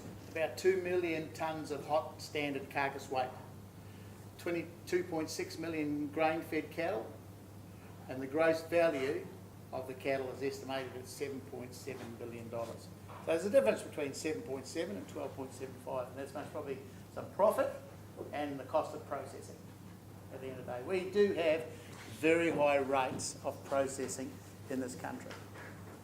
In fact, China, which is one of our markets that are starting to grow a great deal of momentum, is actually looking at buying frozen forequarter and hindquarter, taking it back to China and boning it out in China. Why? Because our labour costs. Their labour costs are a lot cheaper than ours. So that's what they're doing. Countries that we go to. So you can see that Japan has always been a fairly good market. USA, Korea, all those traditional markets. The other Asia, you can see that China is now starting to grow. They're coming out all the time wanting to buy meat. And they seem to think that when they come out and buy meat, that the more they ask to buy, the more customers are going to be more receptive for it. I was talking to one of the traders who gave me an example of this is the conversation that goes ahead when a Chinese person gets on the phone. He says, what do you want to buy? He says, I want to buy a sheep. You go, that's fine. Do you want bone-in or boneless? And what's the answer going to be? I'll take both.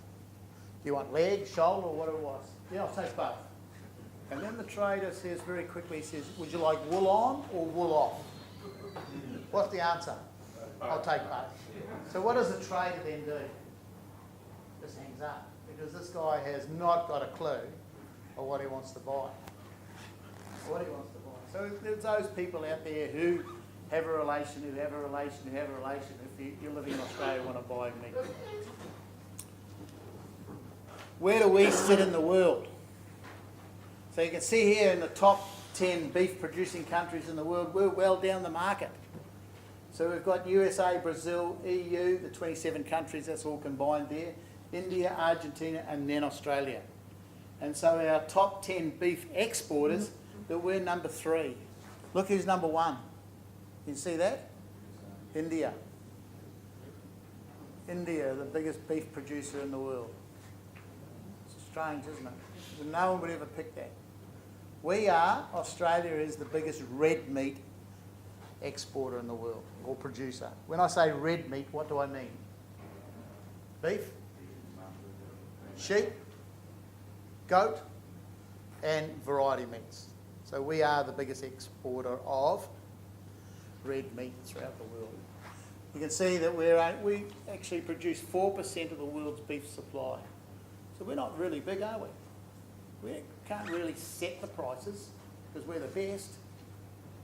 We only produce 4% of what's produced around the world. So we're a little bit of a price taker sometimes. And we're the 3rd largest exporter. We can talk a little bit about AUS-Meat. It's an industry-owned joint venture between MLA, who represents who? MLA represents who? You guys, the producers. Exactly right. And AMPC, which is Australian Meat Processing Corp. They have 2 directors, MLA have 2 directors, and they run our company. They run our company. Sitting underneath that, there is an AUS-Meat Language and Standards Committee, and these are the people who make the rules. I don't make the rules, Ben doesn't make the rules, my boss doesn't make the rules. It goes to the committee, and I'll talk about who is on that committee in a minute. So we're a standards body, so we administer the standards on behalf of industry. That's what our job is. These are the rules. Maybe we're the umpires. We're the auditors to ensure that industry is doing the correct thing. We're not there every day. Don't think we're there every day. We're there maybe once a month to be checking the records to see what's going on. So all people who export meat have to be AUS-Meat accredited. Have to be AUS-Meat accredited. It's compulsory to be AUS-Meat accredited. It's optional for domestics. But the domestic industry is starting to grow a little bit in our eyes who want to be AUS-Meat accredited. Why do you think that may be the case? Why does the domestic industry want to be AUS-Meat accredited? They don't have to be, it's optional. Any ideas?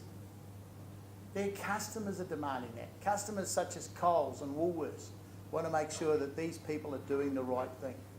So they want those people then to be AUS-Meat accredited. And so we call them registered agents, we have contractors who do these audits, and we have our own permanent staff to ensure the integrity of the programs that we audit. So Language and Standards Committee, these are the people who make the rules. We have an independent chairman, AUS-Meat Executive Officer, which is my boss, member of Cattle Council, Australian Lot Feeders and the Department of Agriculture, and the Sheep Meat Council. So they're looking at producers. So these are your heads or your experts who represent that on that committee. As well as we have the Meat Industry Council people who represent processors, and we have the agents, person from Australian Pork, and we have a representative representing the supermarkets and the retail industry.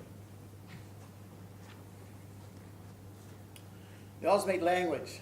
It provides a description language for both meat and livestock and ensures that all sections of the industry have a common understanding of the products that they trade. And there's been talks about, oh, we need to dump this and we need to get rid of dentition and we need to get butter. That may happen. That's not our decision to make. That's Pig Council's decision to make. But can I show you this next slide? It's coming up in a minute. I'm going to ask you a couple of questions. When you go to a restaurant and you don't have a very good meal, what do you do? And don't lie to me, because I know what to do, because I do the same thing. You don't go back. Do we complain? You're a very brave man if you do. You don't want the chef to do the mistake the next time you go there, is it? But what we do in the meantime, what do we do when we don't like the meal? We don't go back, what do we do? Tell everybody else. We tell everyone else. And based on your decision, they don't go back there, do they? So we do our talking by walking. And so we've heard in the last couple of days there's been some complaints coming back. We welcome, if you want to put something in writing to us, if you've had a problem with a processor or you don't think it's right, that we could do an investigation for you. We need to have it in writing, and we need to have some concrete evidence.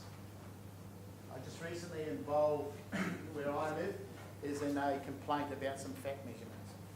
And we think that it's been resolved without having to go to court and all these sort of things at the end of the day.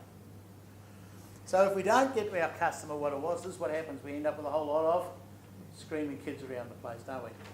A lot of dissatisfied customers. A lot of people not coming back and buying our product. So when we talk about the AUS-Meat language, these are the countries throughout the world who use our AUS-Meat language as part of their specifications.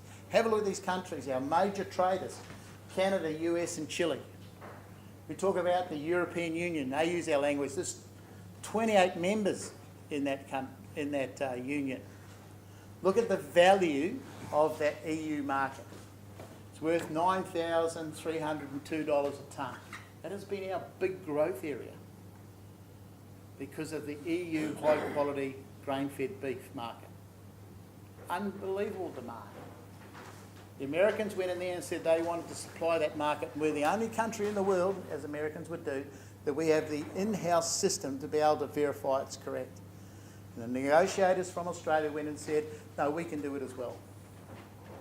So we've got systems in place to do it. And the hassle with that is, next month, the EU are coming out here to verify what we say we're actually doing. So we audit properties, we audit plants.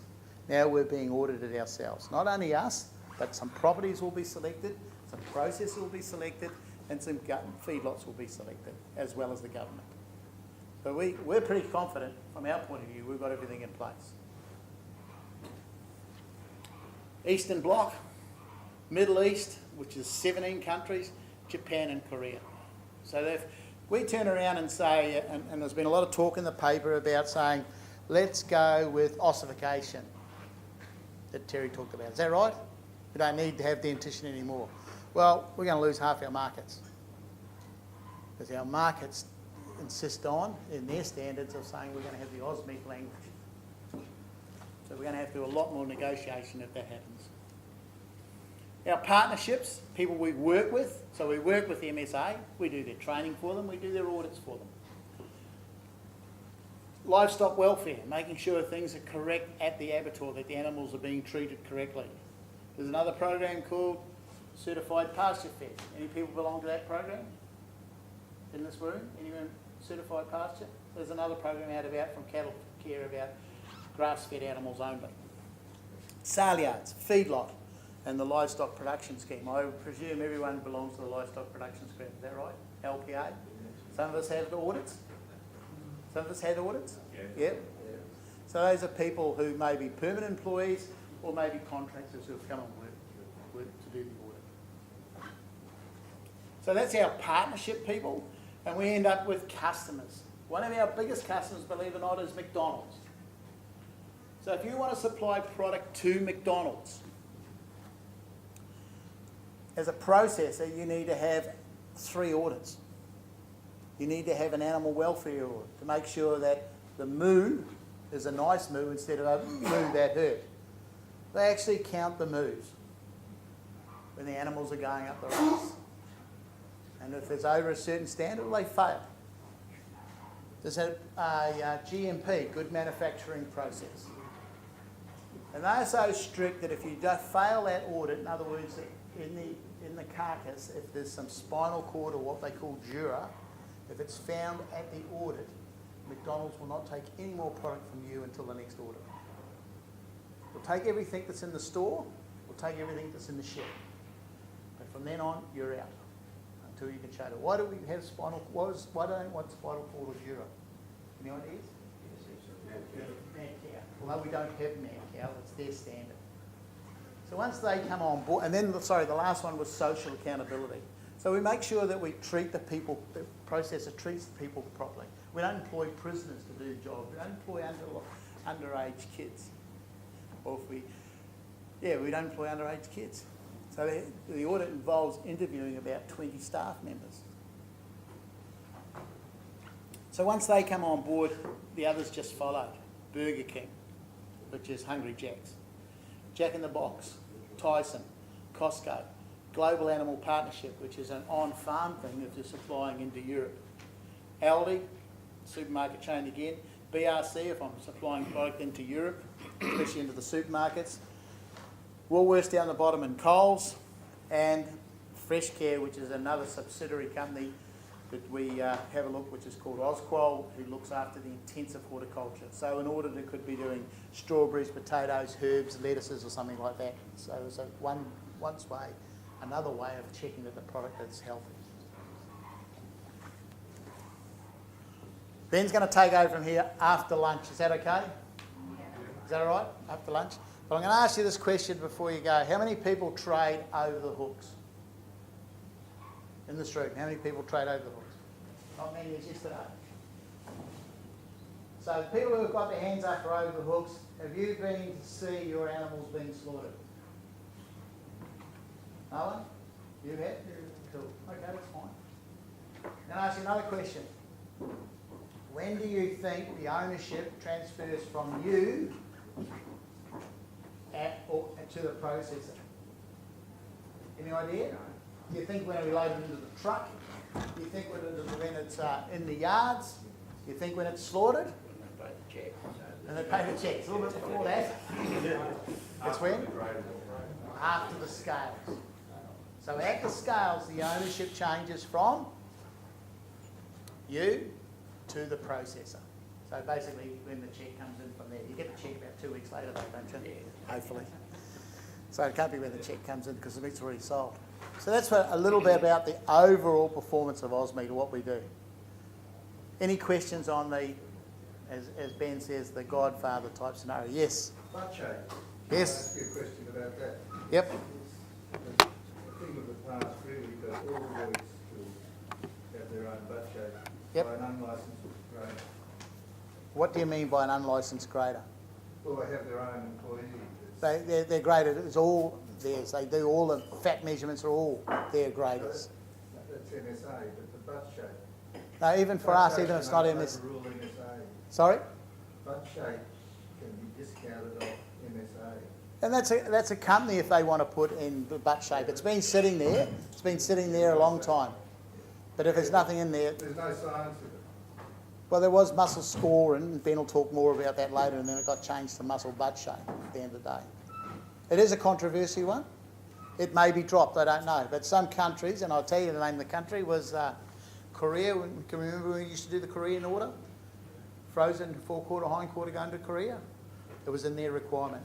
It was their country requirement, said that there were no butt shapes less than a C. So it was a country requirement. Yeah, it is controversial.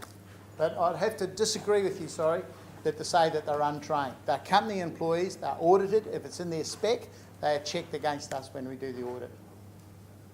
All right, so this is pretty important information. It's pretty important information for you guys to be able to know and to most importantly be able to understand as well. So we're kind of hoping we can fill a bit of a gap here for you today. If there's, I don't think this language hasn't changed for a considerable number of years. All right. But we're hoping we can give you a little bit of information in relation to how it works for those of you that may not have had the exposure to it in the past. All right. I suppose very quickly I should introduce myself. My name is Ben Robinson. I work for AUS-Meat. I'm both a trainer and an auditor for AUS-Meat. I pretty predominantly have a livestock background growing up from Gloucester in New South Wales. I was involved pretty heavily in the early days with the Hereford youth groups until I think the Murray Grey youth group poached me at some point or other.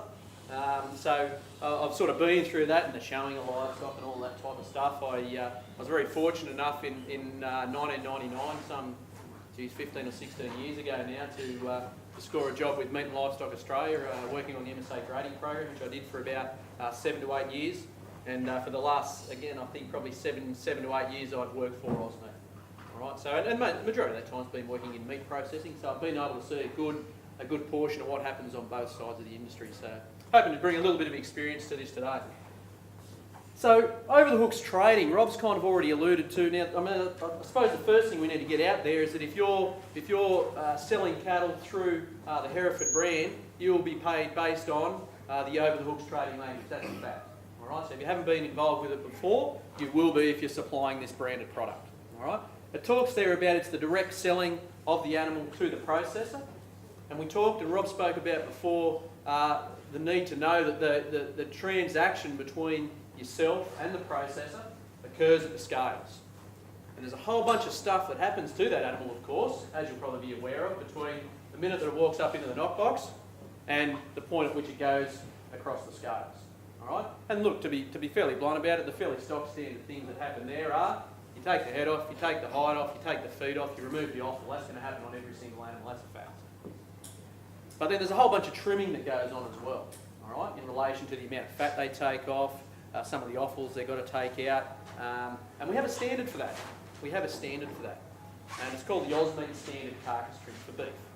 Right, and that describes very specifically the limitations that a processor can do to your carcass during that period of time before it hits the scales. And ultimately what's that do? It provides a standard for all carcasses being processed using the over-the-hooks trading method in all processing facilities in this country. All right, and ultimately what that does is it provides an indication and a basis for predicting yield and a whole bunch of other things as well. All right, so that's why we have it there. What are we looking at there? It says their final price will be determined once the carcass quality attributes are assessed. Okay, so I mean, traditionally in the past, before we had the AUS-Meat chiller assessment language, which we'll go through soon, and the MSA grading system that we had, all right, you were pretty well predominantly paid on this slaughter floor language we're about to go through here today. All right, but today we do have chiller assessment, we do have MSA grading, so some of those eating quality and those carcass attributes a little bit further down the line will now come into play when you start looking at pricing grids. All right, and not to waffle on too much about pricing systems, but obviously there's a couple of different ways that transactions can happen to a processing facility. That might be the payment of live weight. All right, so if you're paid a live weight for animals going to the processing facility, they can do whatever they want with that animal when it's going across the slaughter floor. If that processor owns those animals themselves, they can do whatever the hell they want with it. But if they're your animals and you're getting paid over the hooks, they're limited by what they can do. Probably an important time to mention too, we've given everybody a little manual, if you may or may not have already seen it in your bags. We're not certainly going to go into the really great detail of each of the standards specifically, but we've provided you with each of those standards and the limitations of these processes in that manual.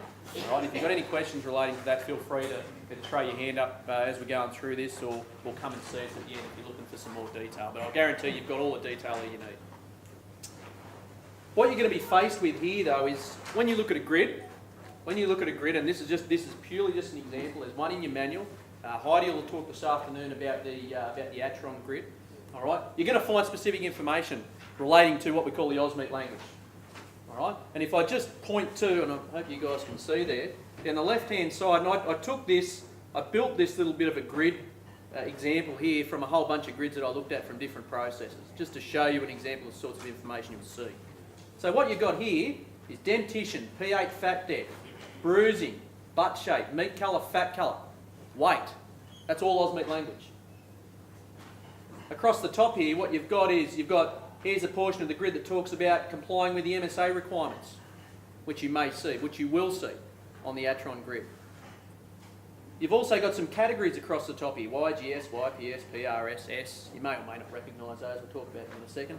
But this is the AUS-Meat language in use. All right, so this is pretty important. This is pretty important stuff when it comes to determining how much you guys get paid. You do need to understand how it works, all right? Because ultimately you're going to supply that animal that your customer's looking for. And if you don't do that, look, at the end of the day, there's going to be potentially discounts involved as a result of it. All right, the better you comply with your specs and the requirements of your customers, the more money you're going to get. Excuse me, can you just go back to that? Yes, I can.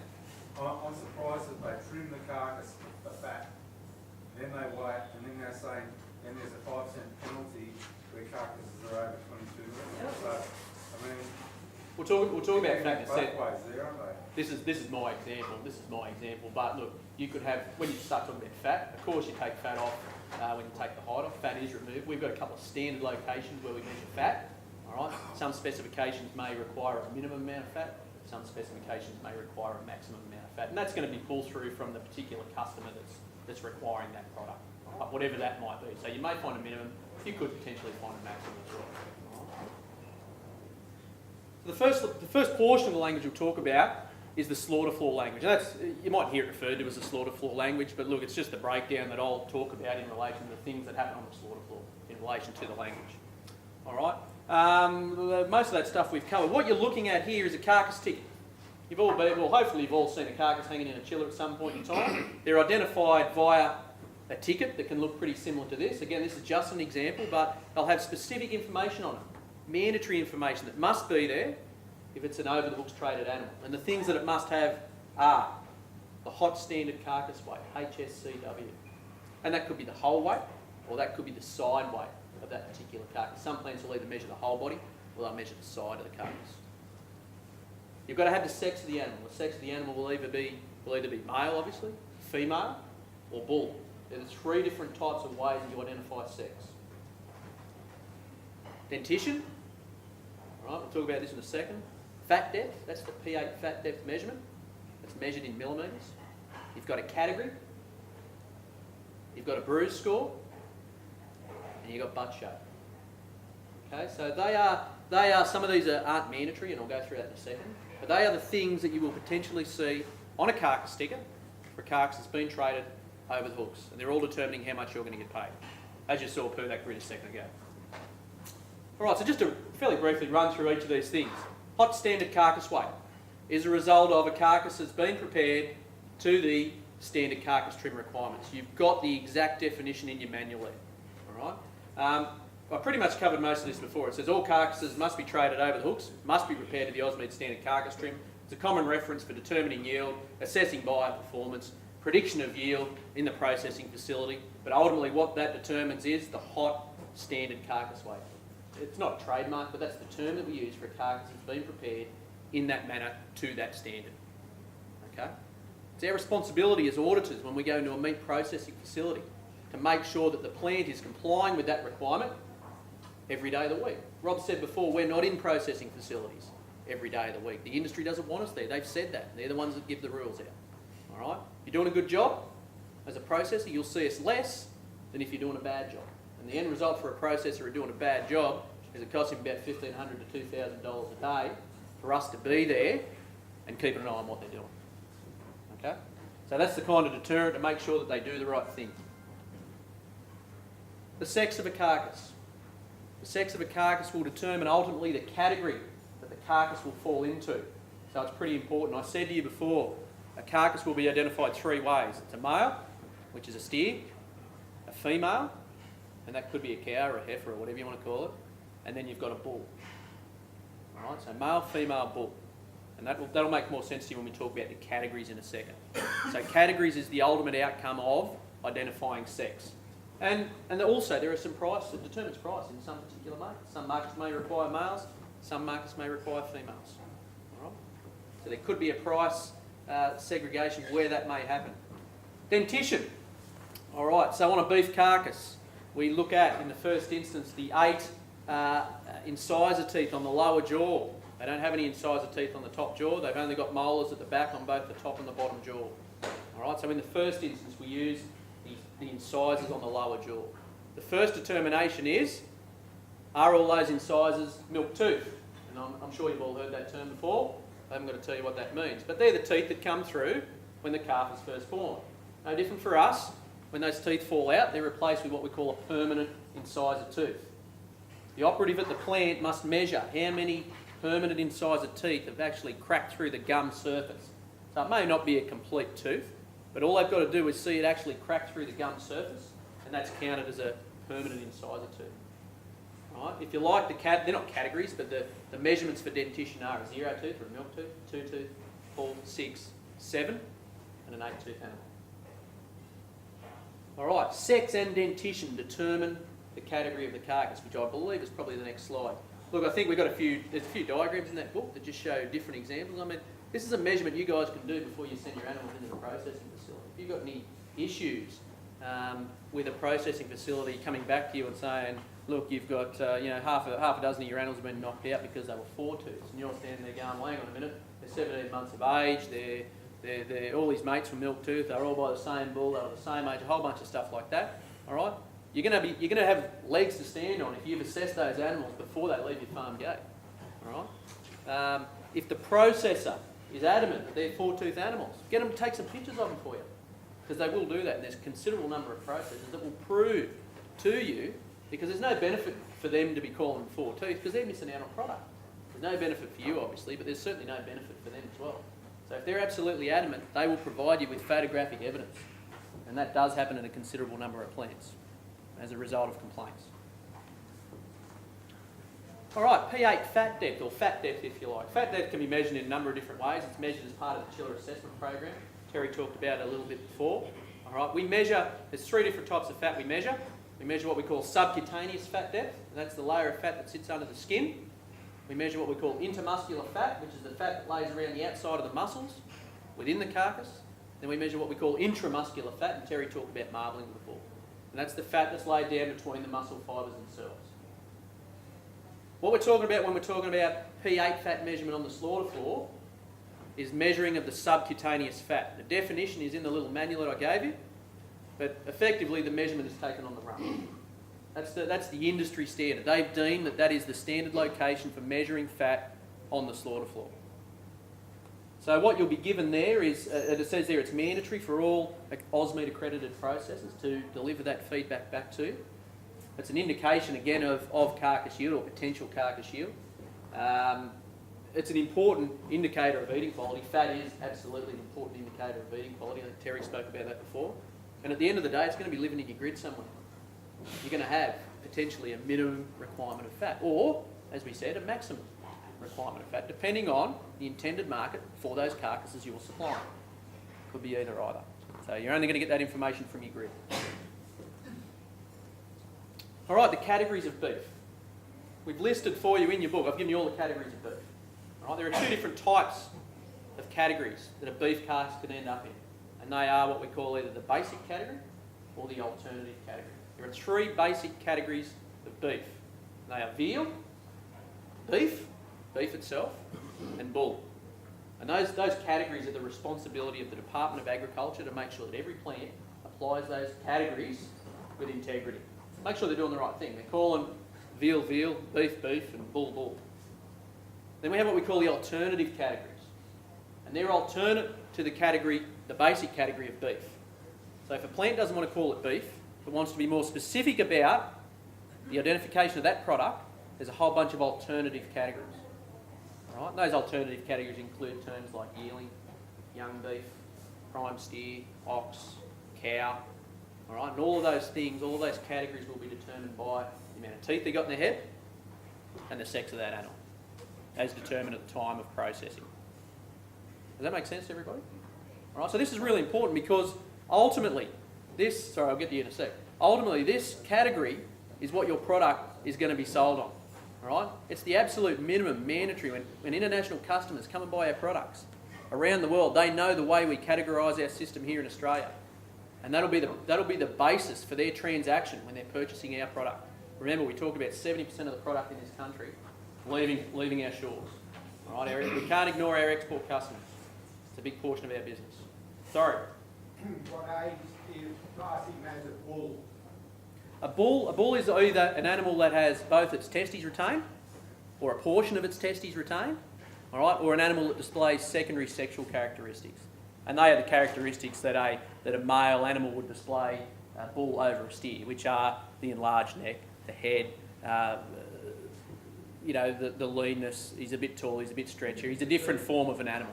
You see calves going through that haven't had a thing done to them there in the casino. Yeah. Haven't been marked, haven't been ran, haven't had a thing done. Yeah. Do they get up on the floor, do they get put in the bull list? Only if they display secondary sexual characteristics. So you'll see in the category system, it allows for entire males to be packed into the young category, provided they don't display any secondary sexual characteristics. All right, now you all know if you've left the nuts in a calf, probably, and every animal's different, every breed's going to be different, but by the time they're 4, 5, probably 6 months of age, they're starting to develop in a very different way to an animal that's had his testes removed. All right, I don't need to explain to you what those things are, but I can tell you now, the minute that somebody or a vet, an AUS, a Department of Agriculture vet, identifies that in an animal at a processing facility, he will downgrade that animal to bull straight away. That's a fact, and that's the Department of Ag's responsibility to do that. Do what they call their ante-mortem checks. So they're going out through the yards, they're looking through pens of steers and pens of cattle, and they're identifying animals that display secondary sexual characteristics amongst males. Okay, so that's pretty important. All right, probably just a couple other things there. It says it may be shown as ciphers. All right, a cipher is basically just a shortening of the full description. So when we use the term, does anyone know what YG stands for? No? YG stands for young. All right, the cipher for yearling is actually Y. I picked that one because everyone thinks YG stands for yearling. All right, it actually doesn't. Again, that's listed on those categories that you've got in your manual there. All right. Well, I go around butcher shops and do butcher shop audits all the time. You hear butchers saying, "Oh, geez, we've got this tremendous yearling product. Oh, it's fantastic. It's great." Well, they're all buying YG product. So it's actually not yearling. It's actually a young product, not yearling. All right. What's young? Yeah. Young product is a milk tooth animal. A yearling product can go up to 2 teeth. Okay. So ultimately, your best alternative category from an age perspective is your young category, your YG product. All right, we also have what we call a bruise scoring system. Again, this is mandatory feedback the processor's got to provide you. Bruising's no good for anybody. All right, ultimately you lose money because they've got to trim it out before the scales, and they lose product because they've had to trim something out and it's basically ended up in render at a few cents a kilo. Okay, so look, as somebody that spends a fair bit of time in processing facilities these days, we've come a long way in probably the last 10 to 15 years in relation to bruising, particularly on our higher and our better ended products.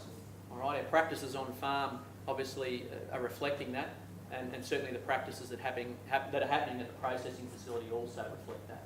All right, I can tell you now the amount of regulation that is put on a processor now in relation to animal welfare is phenomenal. And I can tell you now it's only a matter of time before some of those things end up back on farm as well. Okay, so and I think we've heard enough, and Georgie will talk later about animal welfare and the importance of it as a topic within our industry. Okay, butt shape. Butt shape's also part of the language. It's not a mandatory part of the language. Really, the only time that butt shape is used is where product is being processed for a particular customer, and that customer has requested a particular, if you like, specification in relation to butt shape. And there are countries, again, that request, and I think Rob used the term Korea before.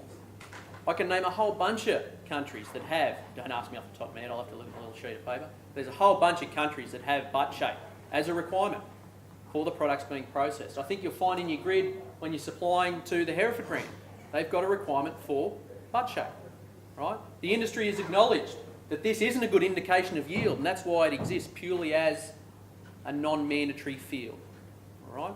But we want to serve our customers. We want to give them what they want. They're the ones buying our product, all right? There's been plenty of calls. I think Rob said there before, look, we could drop butt shape. We could take butt shape out of the language if that satisfied everyone, but I'll guarantee you the processors will continue to do it because their customers will ask for it.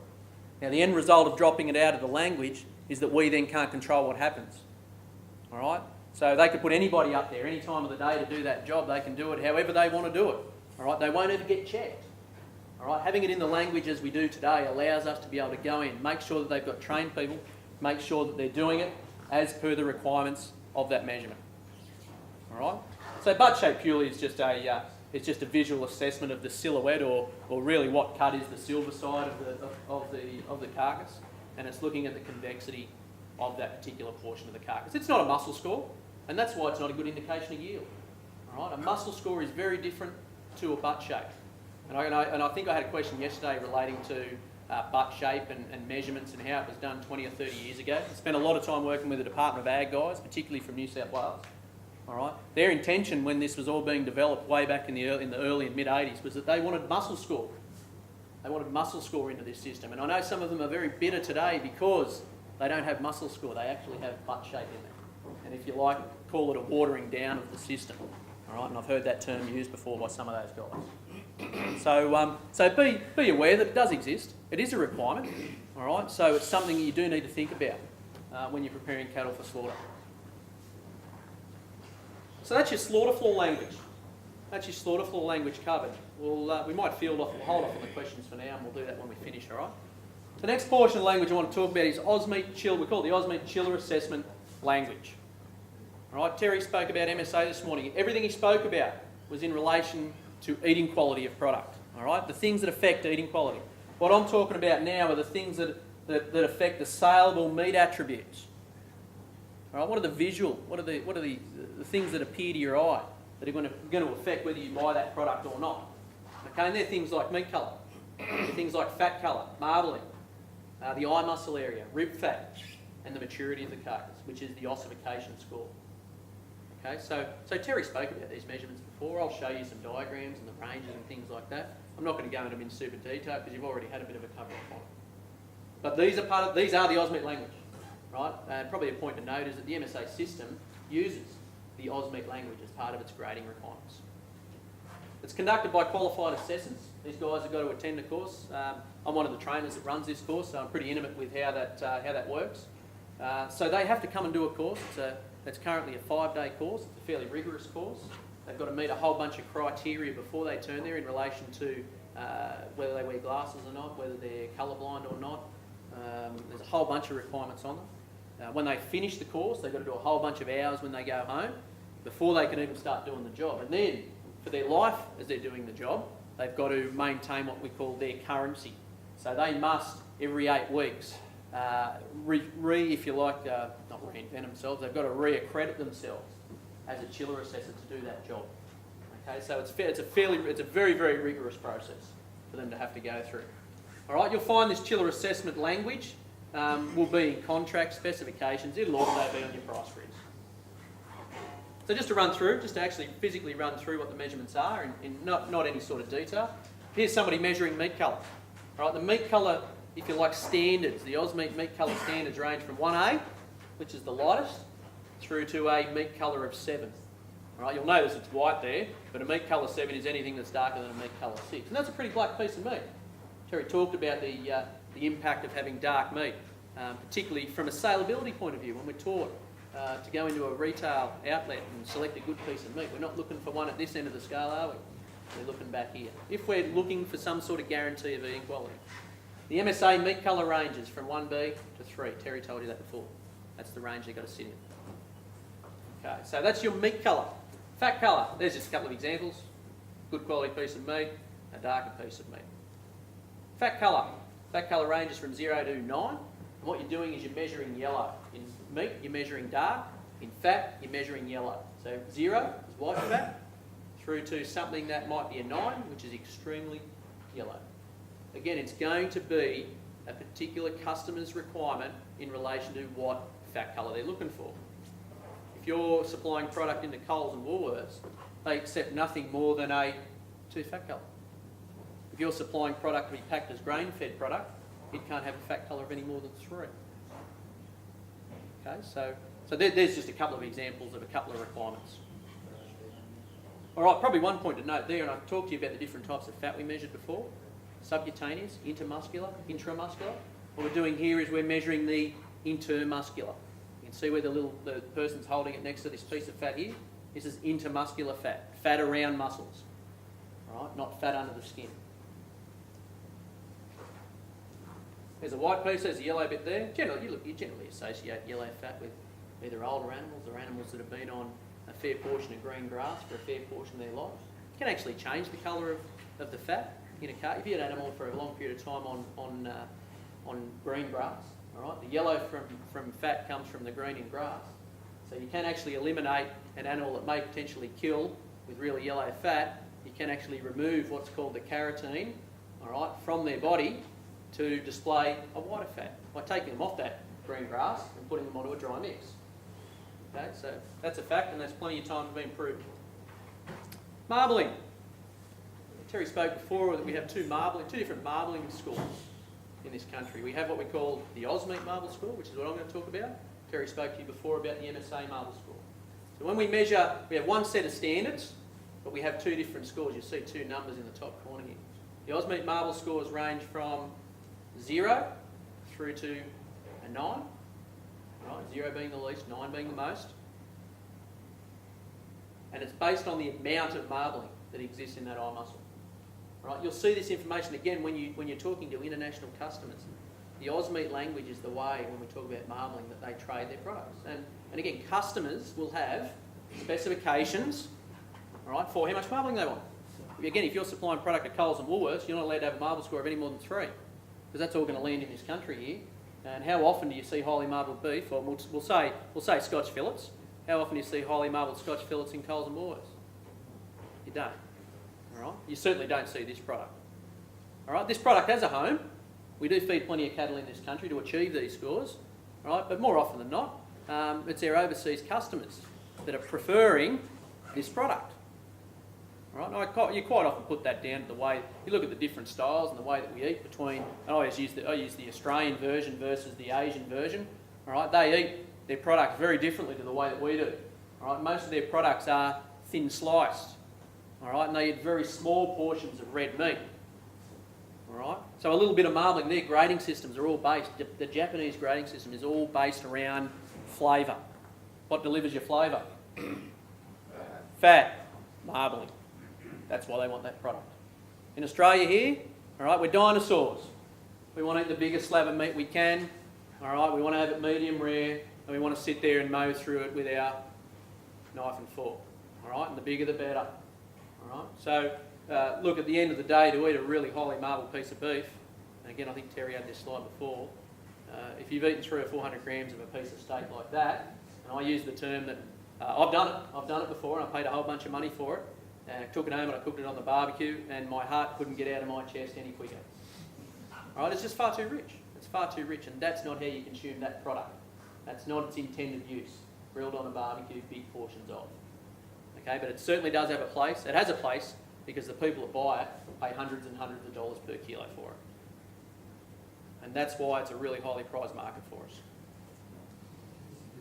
Eye muscle area. Eye muscle area.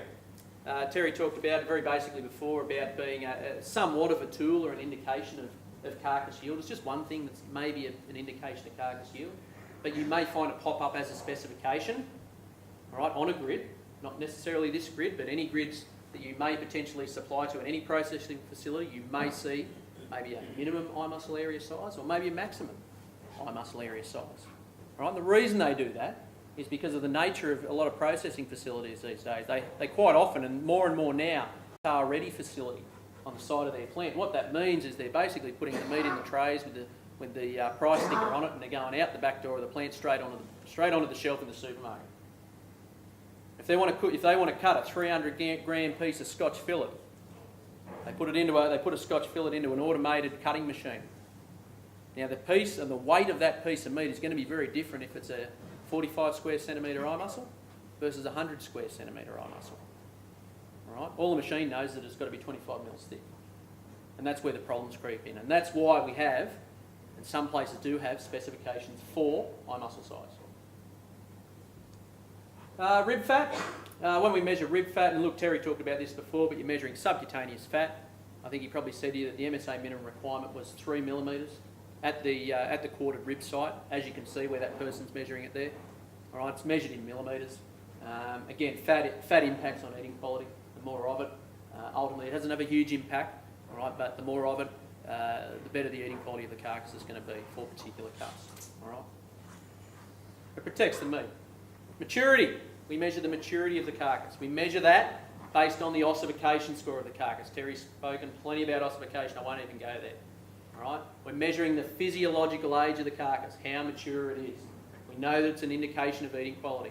All right? This exists, and requirements exist for maturity or ossification score in the grain-fed requirements, if that's the market you're supplying to. Okay, so it's pretty important. Again, we've got what those requirements are in the little handbook there under the grain-fed section.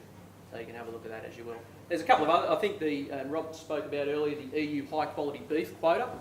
All right, that's probably the most highly prized, valuable market for Australian beef at the moment. All right, there's requirements that exist for that product for ossification going into that country. I think it's about a 250 score. So out of the 100 through to 590, for all product going into that market, it can't exceed a 250 ossification score. All right, so that just gives you a bit of an example how that's integrated into the system, particularly the international trading language.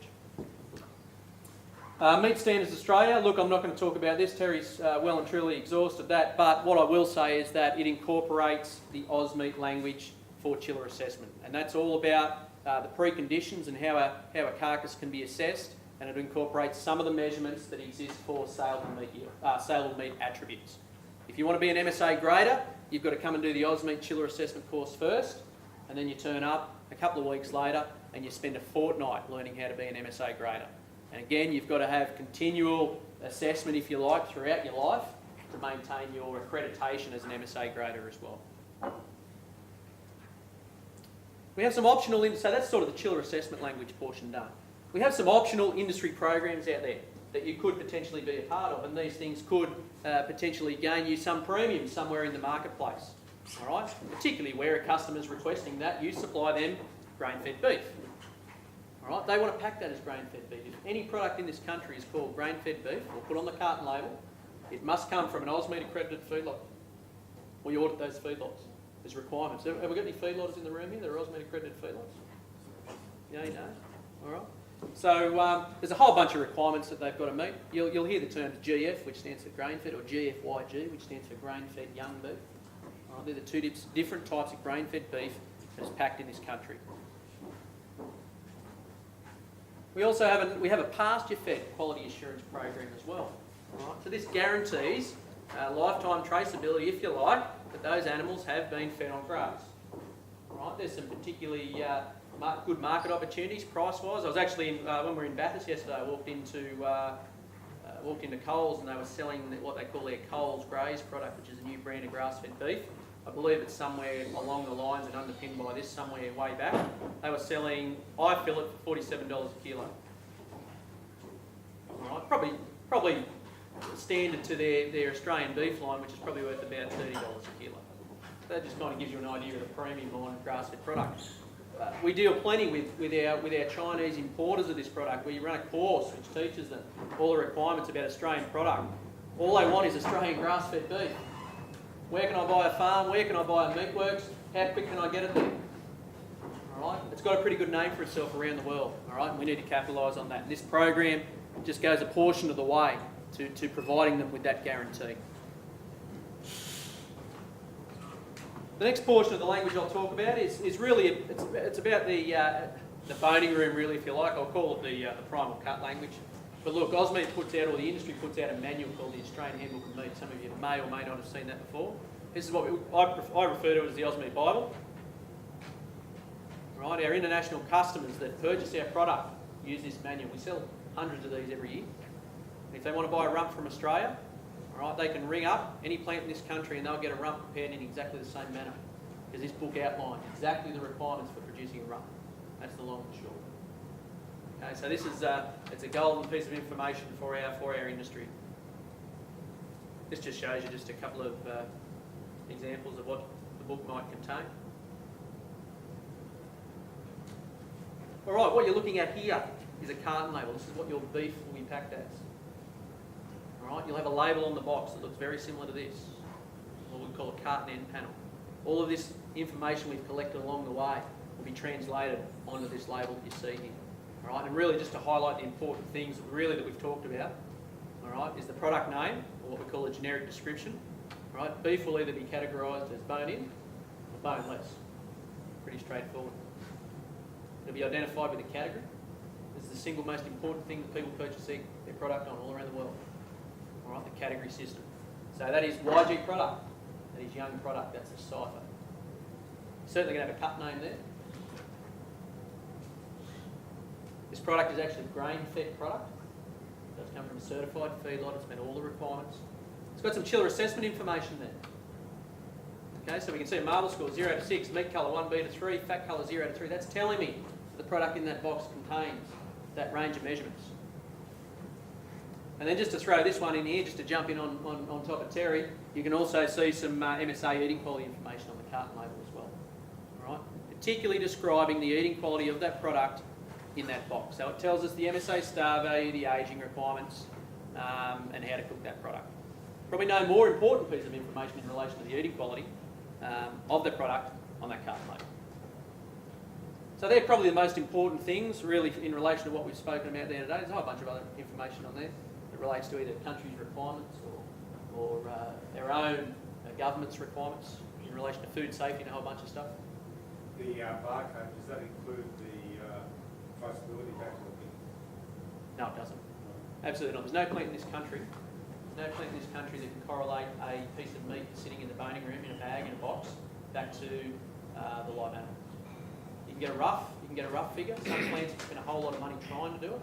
All right, at this point in time, there's certainly no premium or no reason to do so, and that's probably why a lot of plants aren't spending the money. But there are plants that have tried to do it and have been particularly unsuccessful. Plants to the extent where they've spent millions of dollars, tens of millions of dollars putting systems in that have been ripped out 2 years later. All right, and put a very simple system in to trace the product. All right, you can certainly trace it back to a group of carcasses that may have gone through the boning room. You certainly can't track it back to an individual animal. All right, there's instances where when you do see overseas, particularly in Japan, in retail outlets, where they'll have like a little monitor sitting on their bench top with a picture of, you know, you go and get a piece of steak out of the cabinet, you go and scan the barcode, and it flashes up a little flash picture of a nice cow, an Australian cow standing in long green grass. All right, I can tell you now they're not tracing it back. That's not a photo of that piece of meat when it was standing around the table. All right, it's a marketing tool, it works, makes them feel good. And if it makes them buy more of our product, then it's great. All right, and that's what it's all about. All right, so really the last thing I want to finish off on is just carcass feedback. Look, at the end of the day, you guys, there's different types of feedback out there. These things provide you with information to make decisions. If you're not complying with a specification, you've lost a whole bunch of money. All right, the feedback sheets are going to tell you where you fell down. It's hopefully going to guide you on a path to hopefully put you in the right stead for the next consignment of animals, which hopefully will get you more money as a result of it. All right, so you make decisions on farm based on whether your animals comply. You don't look at feedback. All right, you're not going to understand. All right, you must. And I've said this to every crowd this week. You spend 3 years preparing that animal, getting it ready, your blood, sweat and tears. How much do you really think about selling it? Not much, do you? You make a phone call to your agent. He tells you the best price on the grid. Put your animals on the truck. You get rid of them. 2 weeks later, you get your check. And you go, oh, right, fantastic. I'll pay the bills. It's all good. All right. How much do you really think about this process? How much do you know about it? Okay, and that's all we're trying to get at today. Just to give you a bit of information, help you to understand the process, because far too many people don't, and that's why we're standing here today. Look, there's different types of feedback in relation to the sort of information we've spoken about today. You can call it kill data if you like, or I'll call it slaughter floor data. But that's all of the assessments that I've talked about today. All your stuff from the carcass on the slaughter floor. All right, I'm going to be comparing that against my grid, seeing where I fell down. All right, you could also have incorporated into that your chiller assessment language information as well. If you're on a grid with chiller assessment requirements in it, I'm looking at my chiller assessment data as well, trying to see where I fell down. You don't look at the good ones, and I think Terry said it before, you don't look at the good ones. You go straight to the bottom of the page with the ones that have got you written next to it. Ungrades, downgrades, whatever you want to call them. All right, they don't get thrown out, they'll get put somewhere else. All right. But that's where your eye goes to. And you're looking at those going, Jesus, is that the plant's fault? Is it my fault? I know most of you will blame the plant in the first instance. All right, but whose fault was it? And what can I do better next time to avoid that? Because that's going to be cents in my pocket again. Look, you can get feedlot data and stuff like that. It's probably a little bit harder to come by, but some feedlots and some of the bigger feedlots are better at giving feedback on performance and live weight gains and conversions and things like that. You really got to deal with your individual feedlots for that. That's just an example of a feedback sheet. That is in that little book that I gave you before, just to show you an example, and it outlines. But you can see here's the AUS-Meat language: sex, dentition, fat depth, conformation, that's your butt shape, category, you got bruise scores. All that information exists on that sheet. You just got to decipher it. And look, that's about it. Really, at the end of the day, it's up to you guys. Review your feedback. Benchmark, have a look at it. What can I do better? How can I get more money? You know, well, that's what we're all in the business to do. How can I get more money? How can I better conform? And that really rests with you guys, all right, and your breeding programs and your feeding programs. Okay, we can't help you with that. All we can do is provide you with all this information, hopefully empower you guys to do a better job and get more money. All right? So that's about me done. Am I on time? Doing well, Ben. Has anybody got any questions? 5 minutes? 5 minutes? Ben, about depth, we, a couple of places that I sort of look after the market, and they, pardon me, we sell a lot of cattle, and we get For his presentation. That's right. Thank you.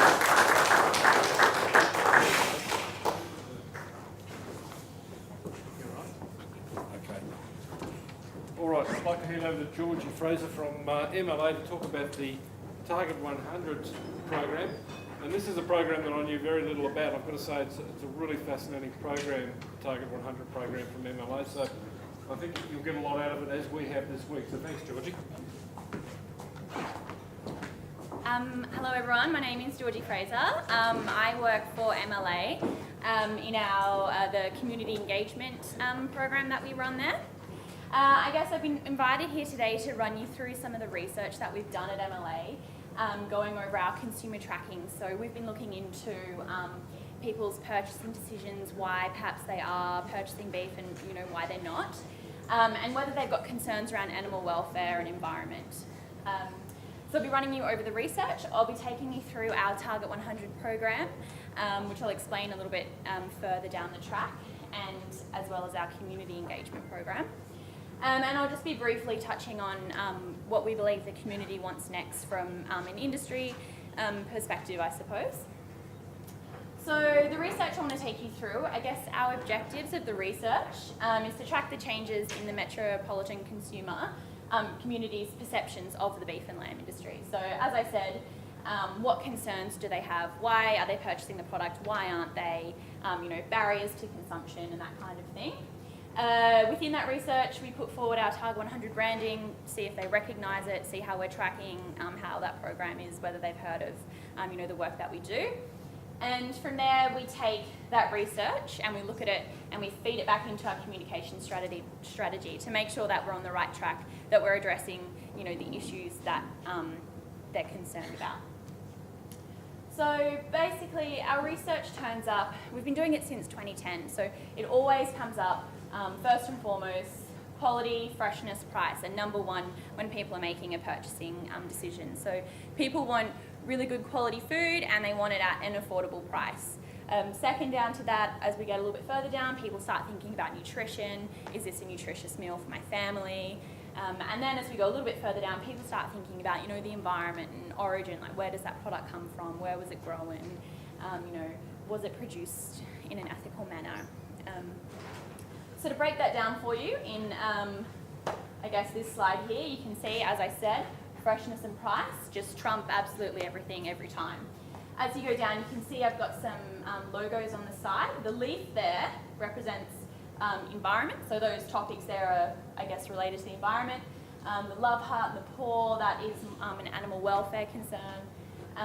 And you can see, they're quite low drivers compared to freshness and price, but collectively, these are definitely emerging trends. So if we put all these together, it basically comes up as, an emerging trend in sustainability. People are starting to think more and more about where their food comes from, how it was produced, and whether they're comfortable with that, and whether, they do trust you as producers to do, I guess, the job that they expect you to perform.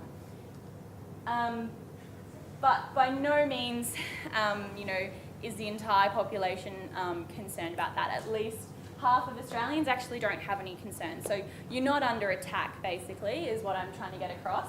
But for those that do have concerns, animal welfare is becoming more and more of an issue, more front of mind. And environment is, I guess, going down a little bit more. So I'll break that down for you. This slide here looks at environment, and we've identified that there are, only a few negative perceptions about what you do on farm. They generally trust that you're doing the right thing by the environment. And we can see that that's gone up over time. People, as we've gone through the cycles of the research, people are beginning to, I guess, believe more in what you're doing is positive towards the environment. And interesting, actually, this positive opinion is a lot higher in people who've actually been on a farm and people who are above, the 45 age bracket, which is kind of, we go back to that country cousin, that kind of older generation who grew up with friends on farms and they kind of know a bit what's going on. If we look here at animal welfare, we're seeing a slight increase down here in people who are bothered about animal production and what happens on a farm. So although whilst those who are bothered admit to being bothered, they actually have a little understanding of the welfare and ethical issues associated with on-farm. So they're concerned, they're worried about what you're doing, but they actually don't know what you should be doing or what should be going on farm. They're just a bit, they're a bit iffy. They don't, that gap, we're losing that connection between consumers and farmers, that it's widening every year. So this kind of gives you a breakdown. As I said, we've done about 4 rounds of research. So we asked people an open-ended question, write down any negative words that you know about the beef industry. So it wasn't a tick and flick, it was come up with the words yourself, put it down on paper. And you can see this is our first wave of research. We've got, the bigger the word, the more times it's been written down. So you can see down here we've got environment, methane, gas, quite environmental issues coming up. Once we go through the live export ban, you can then start to see in the next 3 trends. We've got, export cruelty, treatment, live, more animal welfare trends, and you can hardly see anymore the environment and methane issues. They're very, very small. So animal welfare is definitely trending up. But we do believe that this is more of a what's in the media. So people kind of latch on to what they're being told. So this could very easily flip on its head and we could go back to people being concerned about environment. It really does depend, we think, on what's happening in the media. We can see here over time we're improving. As I said, people believe, where are we? Environment impact, that beef over time has a less impact on the environment, but it's again a lot higher than the other proteins. So we don't think it's a very, clever response that people put beef first. It's because they're a big animal. People automatically think, well, they're the largest animal, they're going to have the largest impact on the environment. It's not a very educated, response. Looking here, we've asked people to identify which protein they think has the most animal welfare issues. You can see the jump up there again in beef, I'm assuming after the live export ban. But it's been tracking down over the last 3 years, which is really good to see. But again, it's still a little bit high and something that we definitely think that we need to watch. The interesting part of the research that we've identified is in this slide here. We've asked people to identify which area or which stage in red meat production they find the most, or they're concerned the most about. So what's not surprising is this, the transport, the slaughter, we're always going to have issues with that because people don't see it, they don't know a lot about it. But what we found is interesting is that on-farm is slowly going up. People are becoming more concerned about what's happening on-farm. And as I said, it's, that disconnect that people are getting. The gap is widening year on year. People don't have their country cousins anymore. They're not in touch with what's happening on-farm. And, traditionally, we didn't have this problem. So that's just something we want to watch. Where I suppose trying to, with this program, be more transparent with the industry so that this figure doesn't keep creeping up, that people aren't becoming more and more concerned with what you do. We address all of these points through our program, but as I said, this, it really is an interesting stat that we're definitely keeping our eye on and wanting to be on the front foot with. This slide here again just goes back to what I was saying. You can see the trend in animal welfare concerns has been going up and environment has been going down. And we really believe that these are the same people. So just looking for different reasons to justify, why they're not eating red meat. And, we've collated that to 5% of the population having a concern or aren't, consuming red meat because of animal welfare and environment concerns. So that 5% we're tracking, and our KPI in the program is to keep that below 7, so we don't want that to go up at all, because that would be terrible. So taking all that research then, we've developed our strategic communications program within MLA. So the idea of this is to ensure the continued confidence in the integrity of the industry. So as I said, we're keeping that KPI below 7%. We do that through a range of activities that I'm going to run you through education programs, the Target 100 brand, advocacy, issues management, a variety of different things that I'll break down for you and explain, why it's necessary.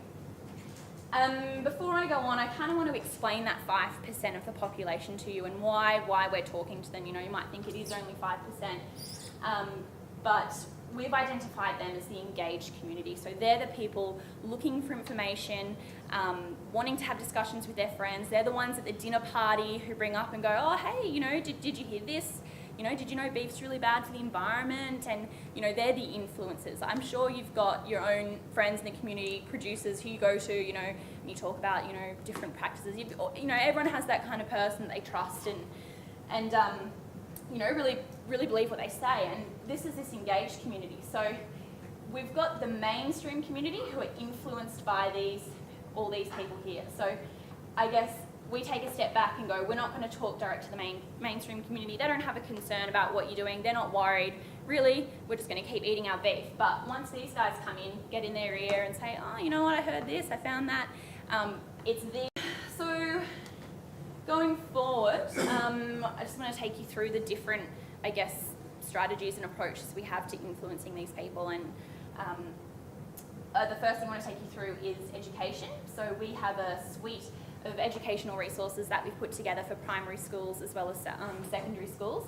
I think we went into 3,000 or 4,000 schools last year with these booklets. I think we maybe have about 7 of them now. We have a virtual farm program that we developed. People can jump online, use it in classrooms. There's 3 different properties that are featured in there, and you can go in. It tells you about what happens on farm and different water management strategies, or whatever it is that they're doing to improve sustainability. We train up a lot of young producers through an educational program called Art for Agriculture. So we train them up in public speaking and advocacy, and we send them into schools, and they go through a program, and the children learn about beef on farm and what it is they do. And it's just a really great opportunity, because we've found that one-on-one, when a producer can talk, straight to they're students, but it's that one-on-one engagement where people really do learn and go, oh wow, that's awesome. You're actually from a farm, and that's actually what you do. That's, we find that really positive.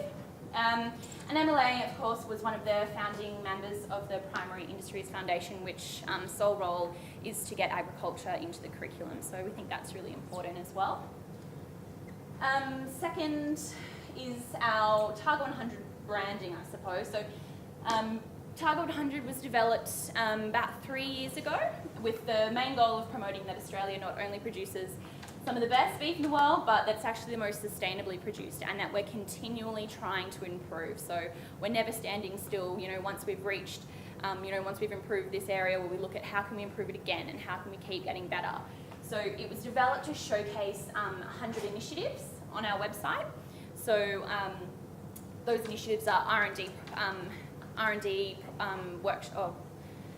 projects that MLA invests in. So we've showcased them on our website, and that was kind of the initial thinking behind Target 100. So I guess that's the 100 piece.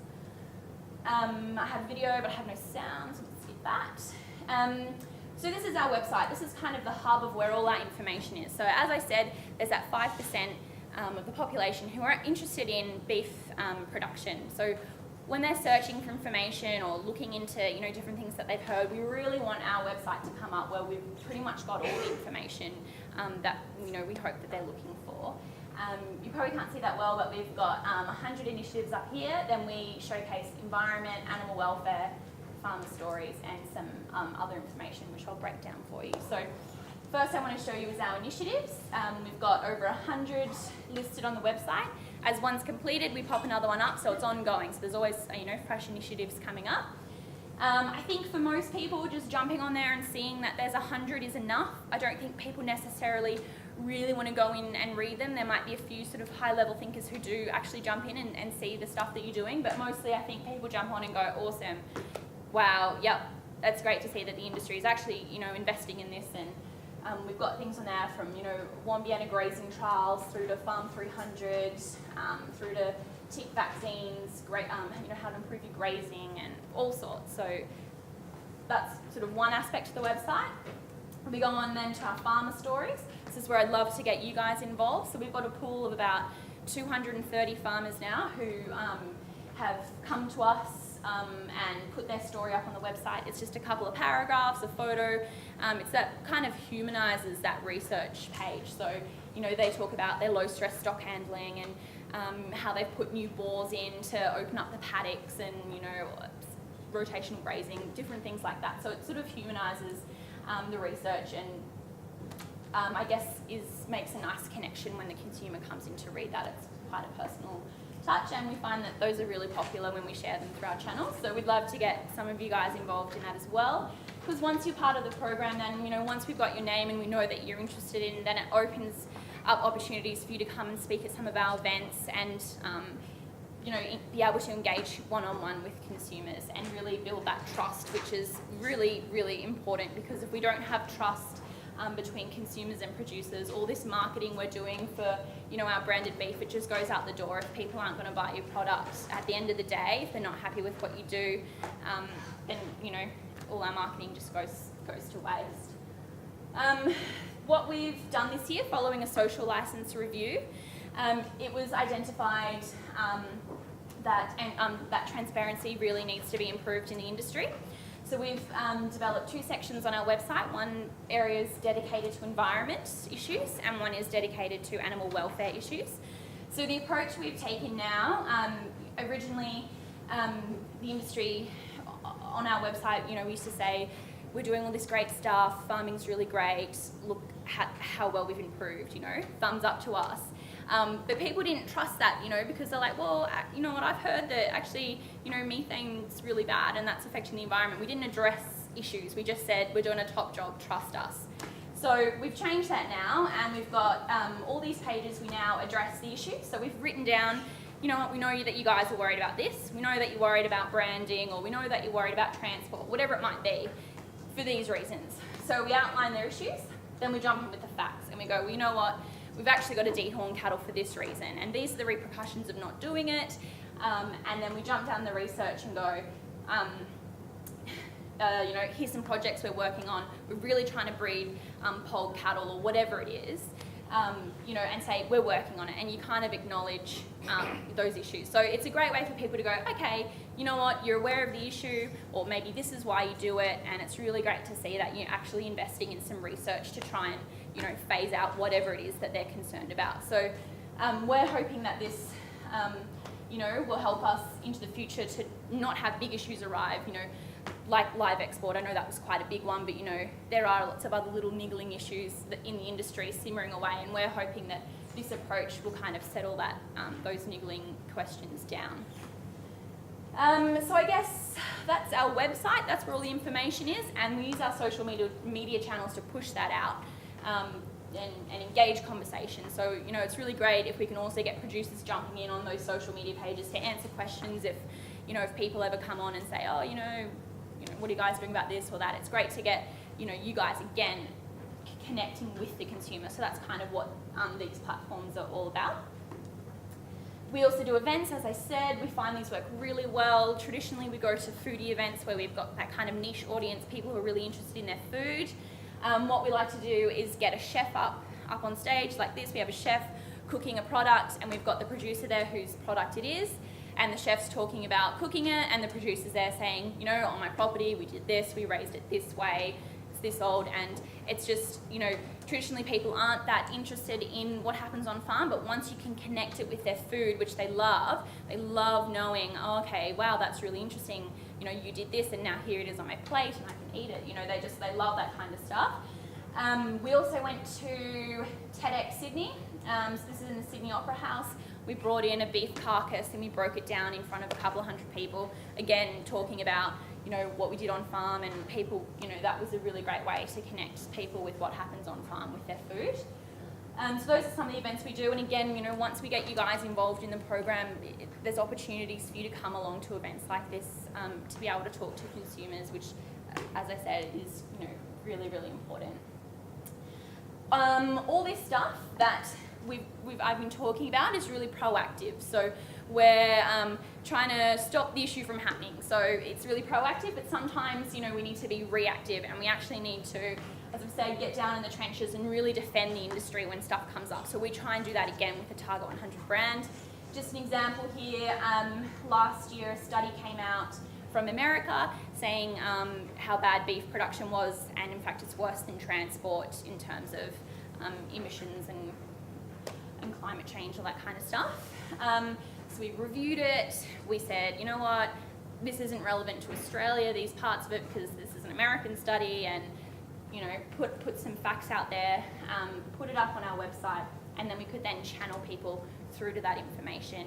We're then contacted by the project, and we worked with the producer on the project to make sure that we're getting a balanced coverage, that they didn't just come in and say, how good's this study, let's all stop eating beef. You know, we came in and said, well, you know what, actually, that's not quite right. Tried to organise a producer to come and speak on the project, but it wasn't possible just due to locations at the time. So Barnaby came on and spoke, and we worked with him, gave him briefing notes on what to say and that kind of thing. So that's sort of one example of, you know, having to be reactive. Another example, I don't know if you've heard of Cowspiracy.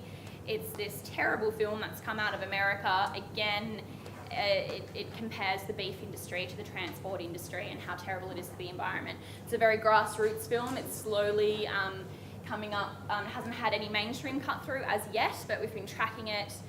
They've screened it a couple of times in Australia. We went along to the screening in Sydney, and it's vegan propaganda. It was awful. And so we watched it. We, again, broke it down, said, these are the facts. This is an American film. Put it up on our website, pushed it through our social channels. You know, we have Google ads running so that if people search Cowspiracy, our page is going to come up first. Cowspiracy themselves actually saw our page and shared it, and we use our ambassadors as well to push out this kind of information. So again, that's just another example of where we do need to be reactive, but ideally the proactive approach we think is, you know, really important. Balanced coverage is another really important part. Part of what we do. We did a blogger tour towards the end of last year. We took 2 influential bloggers out to a feedlot, out to a farm, and just said, this is what it's like, this is where the cattle live. Then we took them to a restaurant and said, here's some grain-fed beef, grass-fed, grain-assisted, you know, organic, try it. And just a really great way for them to meet producers and actually see, you know, paddock to play out. And then they share that experience with their readers. So we find that people really trust that. I suppose more than, you know, someone like myself saying, you know, how great it is, or this is what happens on farm. If someone that, you know, is an influencer that they trust, you know, puts an experience out like that, then they go, oh, okay, you know, and it's just another really great way, I suppose, to get our messages, get that kind of cut through that we're looking for. Capability building we also do, so we try and upskill producers in things like social media, advocacy, speaking to the media, so when issues come up, you know, you guys are there ready to talk comfortably to the media if you need to, or jump on social media and, you know, engage with different people on different topics. So we have sponsored Catherine Marriott, who runs influential women's workshops, which is all about capability building, so that's another really important part of what we do. This is just an example. Georgie Somerset, we had her out at a food event, you know, again, advocating for the beef industry. Coming to a close, I guess, from all that research and you know, everything that we've seen, you know, throughout, I suppose we've identified that, you know, influencers would be more confident in the industry if we did have objectives and benchmarks. I suppose just having those farmer stories now isn't enough. People are saying, well, that's really great.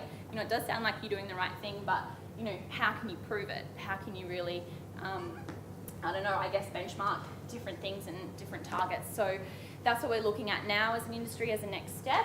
It's not something we want to fall back on producers. It's something we're looking at and going, all right, what stats do we have across the industry? What data do we already have? How can we take that? How can we, you know, turn that into benchmarks and targets? And and show that back, I guess, to the community and say, here you go, here's proof of you know, what we've done. I guess kind of trying to underpin Target 100 with some statistics, but I guess more than underpinning Target 100, just underpinning, I guess, the industry. So again, it's not something, we don't want producers to have to do more paperwork and more this and more certification. It's something we're trying to see if we can do it with what's already available. So we think that's kind of where things are going, but I guess, you know, we will just have to see how it pans out. But yeah, as I said, we'd love to get you guys involved in Target 100. We think, you know, it's really important to build that trust in the industry and get more of you online. I mean, the more people we have in the program, the more credibility it gives, you know, especially, you know, getting people from different areas of Australia, it just, you know, makes the whole program more diverse. So yeah, if you guys have any questions, I'm happy to have a chat with you, but there's one of those little leaflets in your bag so you can find out how to jump online and put your story up. But yeah, hope that was interesting. Questions for Georgie? Gentlemen, my name's Heidi Hayes. Thanks for everyone for taking their time out of a busy schedule to come here today and listen to a few of these guys blab on. I know you've all been waiting to hear from me, but I'll try and wrap it up pretty quick. So I'm the livestock manager for Atron, and I've been with Atron now for 5 years, I think. Anyway, you can probably do the maths a little bit.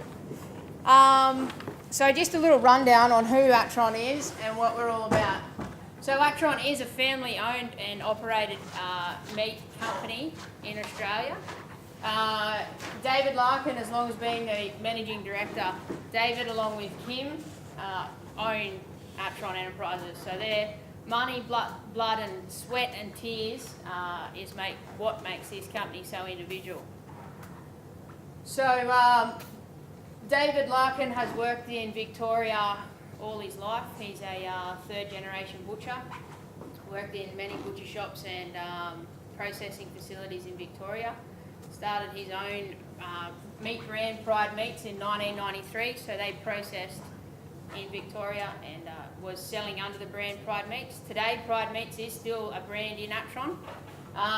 In 2007, David Larkin moved his processing to Casino after the real estate became more valuable in Victoria for them to knock the processing facility down where he was and sell it as house blocks. That's when he made his move to Casino and formed the Atron Group. So that's just a little bit about David once again. So David is widely known in the meat industry. He is the chairman for AUS-Meat, which is Australian Meat Industry Council, and they're the body that govern. And David's on speed dial with all the industry bodies within Australia and also our export market. So if there's something going wrong, he's the man that needs to sort of sort it out, get on a plane, go to wherever it is, and make sure that we still have market access. Not only for our company, but for the whole meat industry. So Kim Backer, not only is she the wife of David and Lauren's beloved mum, Kim is also our general manager and shipping logistics.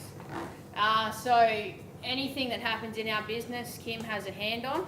Obviously, I'm not allowed to go to a purse without knowing what I'm taking. So all of our shipping, all of our exports, Kim looks after the paperwork. She organises the containers, organises the ships, and ensures that that meat is on the wharf without trouble and accepted into the country where it goes. So as I run through, I'm just going to go through our managerial team because Atron does currently, the Atron Group currently employs 60 employees directly and indirectly within our processing facilities, probably over 600, indirectly employs over 600 people. So I'll just run through Lauren Backer, who is to my left here. Lauren will probably introduce herself a little bit later. But been in the meat industry all her life and grown up around David and Kim and probably been in a boning room before I was on a horse.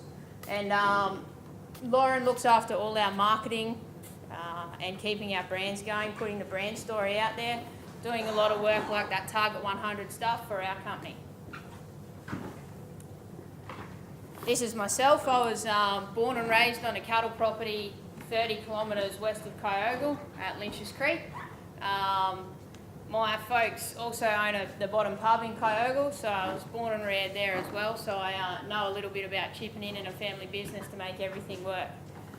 I joined the team in 2011. I left school in, 2009 I joined the Uptron team. I left school in 2008 after my secondary education in Lismore. And so this is what I know. I've been in boning rooms, done my traineeship, I suppose you could call it, doing daytimes around the sale yards and clients' properties, and plenty of nighttime work in the boning room, learning what I was actually supposed to be looking at. Luke Cartwright is our domestic sales manager, so Luke looks after any product that goes to a wholesale, restaurant, hotel, or into even a butcher shop. Any of our product that hits those shelves within Australia, Luke's the man that places that about. Amy Morton, or Amy Doman now, married on Saturday. It was a pretty good wedding too, from what I can gather of the photos. I was in attendance, but... so Amy's our production manager. Amy is also a butcher by trade. She did her apprenticeship in Lismore. And Amy was the apprentice of the year when she did her butcher trade as well.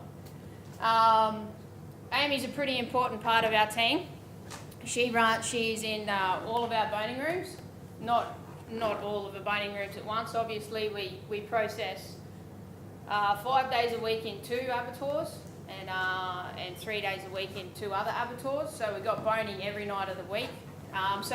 Amy basically put our specs together to match our orders to send into the boning room. She's in casino every night of the week, and when she's not in there, she's at our Caboolture boning room, ensuring that those specs are followed so that the people get the right orders. Fred Rankin.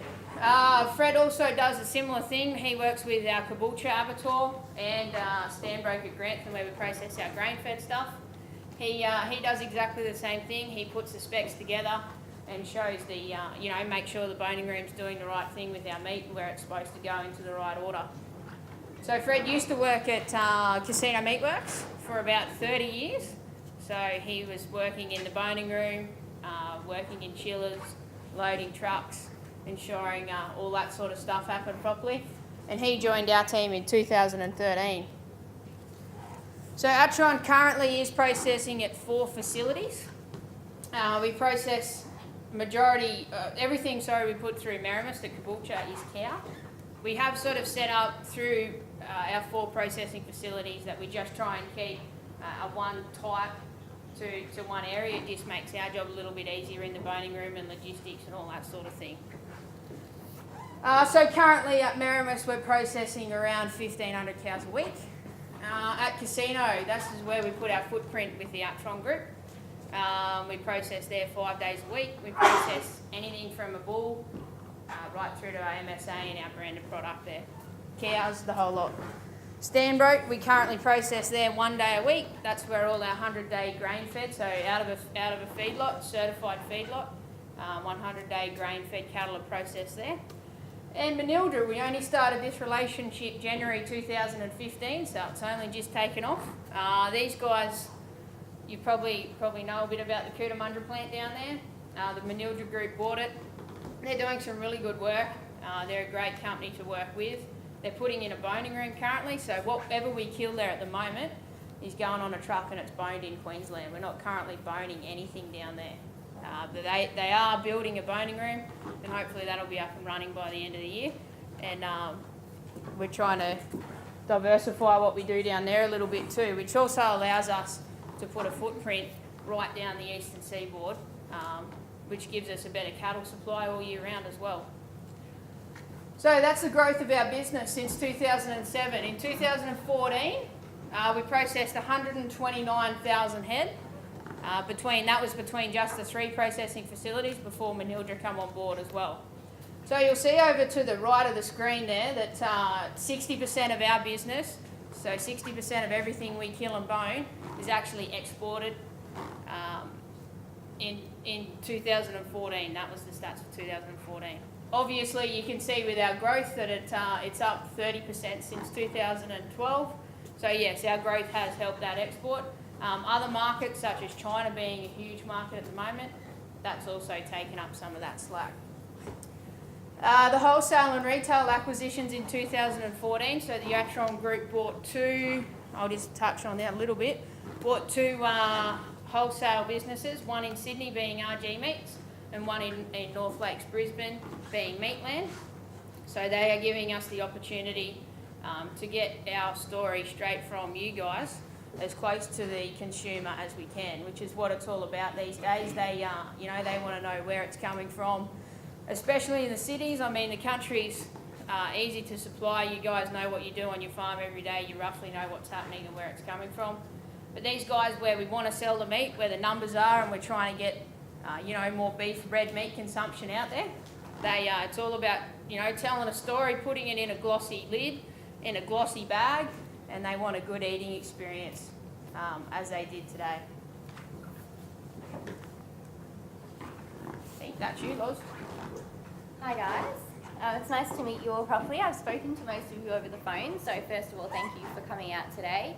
Like Heidi said, I've grown up pretty much in a boning room. I think the first time I set foot in one, I was about 7 years old. So, been in the industry for a long time, even though I look a bit too young to have said that. But yeah, 20 years growing up in the industry.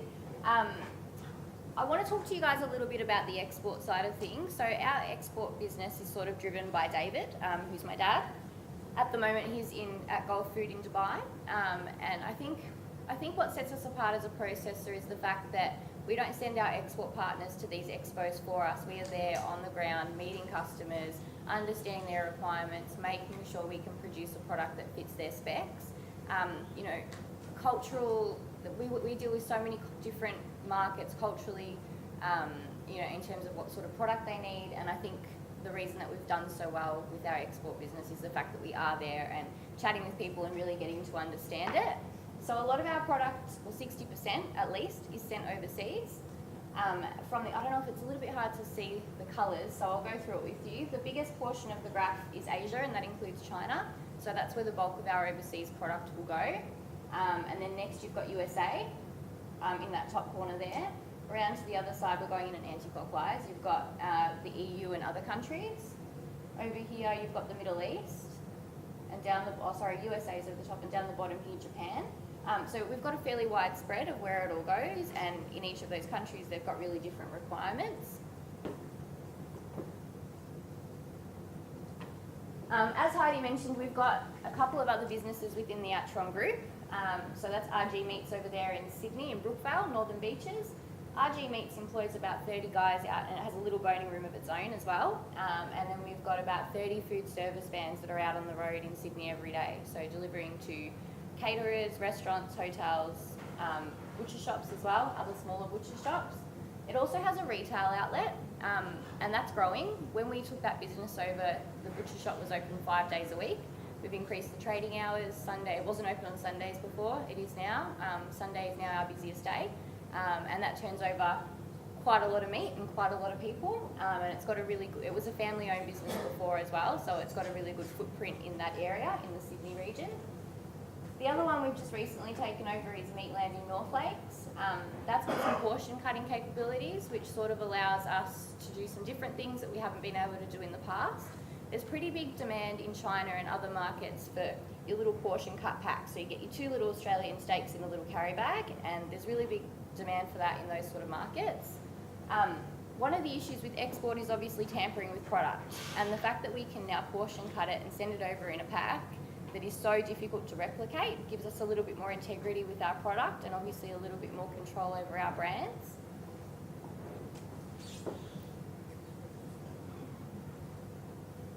That was Meatland on opening day, so the line was literally down the road. Everybody loves a bit of a bargain, and obviously because we manage the supply chain from start to finish, we can sell great quality stuff for a little bit cheaper, which seems to draw the crowds.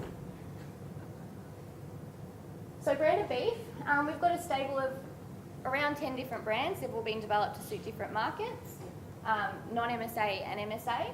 Condabri is our flagship grain-fed brand. It won gold at Sydney Royal Show last year, so that's something we're pretty proud of.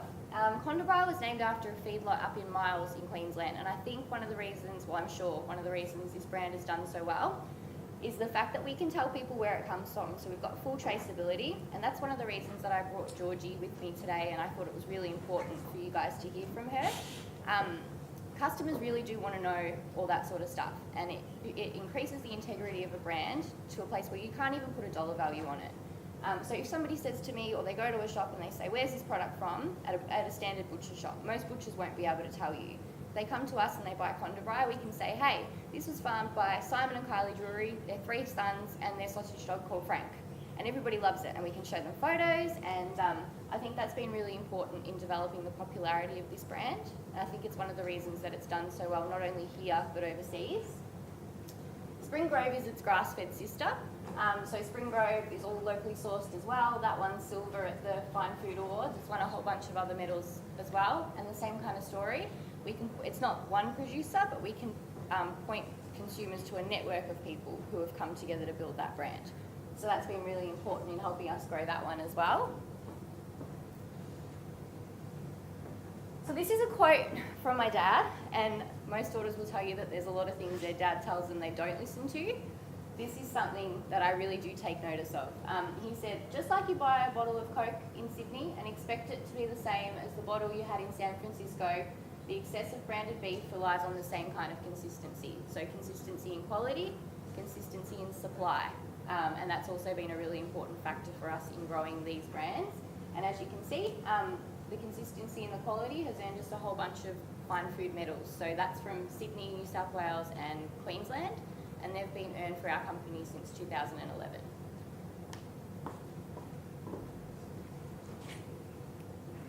In terms of promoting our brands, that's where I came into the piece. So I went off and did a little bit of marketing, communications and business stuff at uni, and worked in some other facilities, and came on board to help with the family business.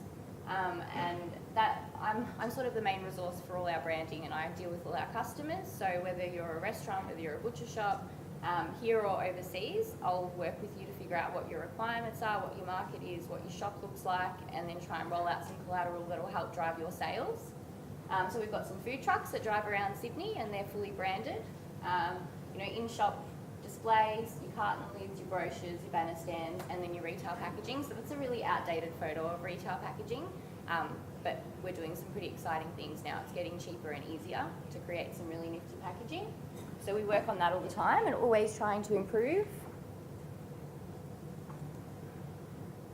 Social media, so again, this ties in with what Georgie does, and I guess my job is a bit smaller scale, but we really focus on the same kind of thing. So promoting awareness to consumers and the industry about what the industry does, because there are a lot of misconceptions out there. So I think social media is a great thing for driving awareness about a brand, but it's also a really easy platform for misinformed people to go and tell people an untrue story about what happens.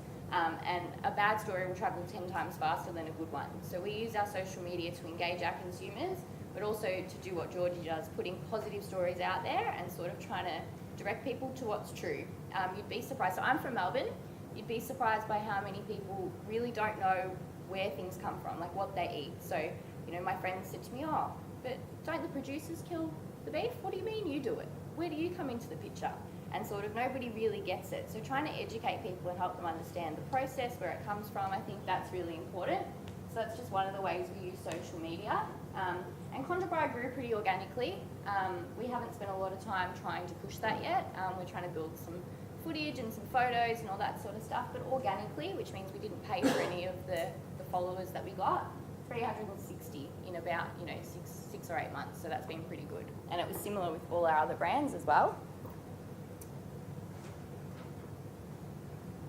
So brand power, I work closely with our sales manager Luke to work with the customers and figure out what they need, and we drive value from the commodity by owning the sales. So you won't find many processors who are able to maintain the integrity of their brand and manage the brand message from sort of gate to plate, which is something that we're able to do, and people love it. They love the gate to plate, the pasture to plate, all that sort of stuff. Also, so what drives our branding and our unique capabilities, I think, is our relationships, and that's with producers and also with our customers.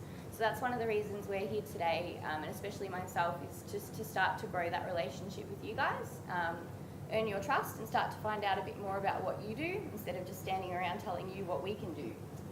We want to embrace the producer's story, and we want to provide what the customers want.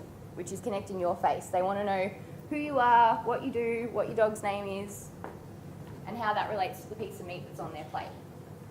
So the Honda Bry story again, this is one of our most successful brands. It's in the Marco Pierre White Grill at Conrad Hotel in Dubai. Now Conrad was voted the best 5-star hotel for 2013, best new hotel. They've got 6 restaurants, and we also provide all the meat for their in-house, their in-room menus as well. So we deliver quite a lot of product there, and we have a really close working relationship with their chefs. And they do, you know, sort of promotions of our brands and our product in magazines all across the Middle East. So that's one of our proudest achievements, I think.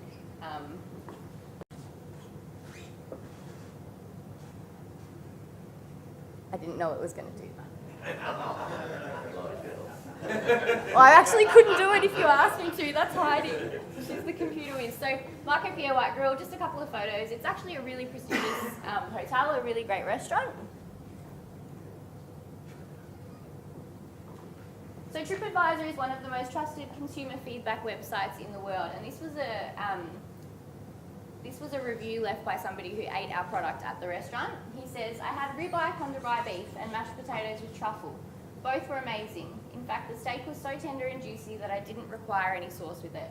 So you can't buy that kind of promotion. Consumers obviously trust what other consumers say, and these review sites are really important. So not only was it a great review for the hotel and for the restaurant, but also for our product. And that helps us to drive brand recognition, brand awareness, customer satisfaction, traceability, and the word of mouth promotion. So for us, why this partnership's important and why we want to be here and be part of this journey, we're an advocate for decommoditising Australian beef because it adds value to you guys and it adds value to the consumer. We think that the market, not only in Australia but especially overseas as well, is really looking for an alternative to Angus. People tend to think, uneducated people tend to think that Angus is not a breed, that it's just a brand. They didn't realise, you know, a lot of people don't understand what it is or how it fits in, and I think it's just pumped out there so much that when people think meat, all they think is Angus, and we want to change that, and we think that we've got the tools and the experience to be able to do so.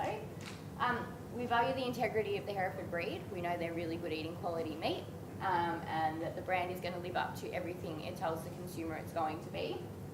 And we understand that you guys are looking for a competitive edge.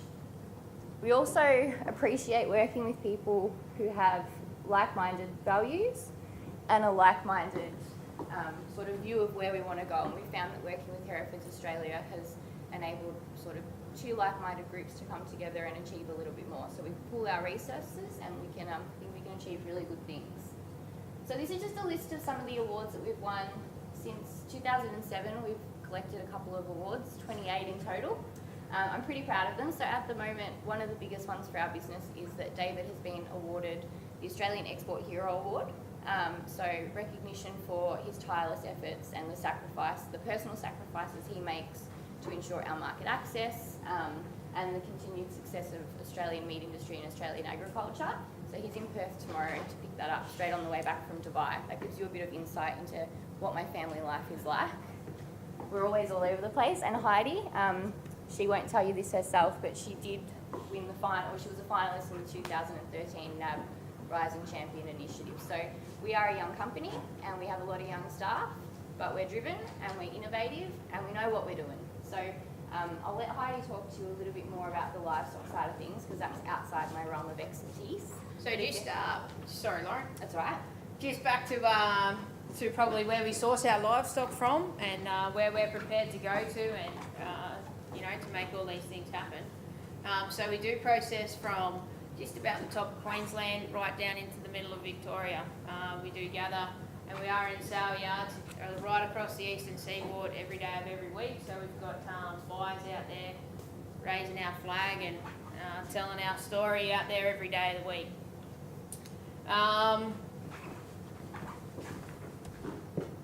The grid. So this is currently the Hereford True Beef. We are putting Hereford meat into this brand as we speak.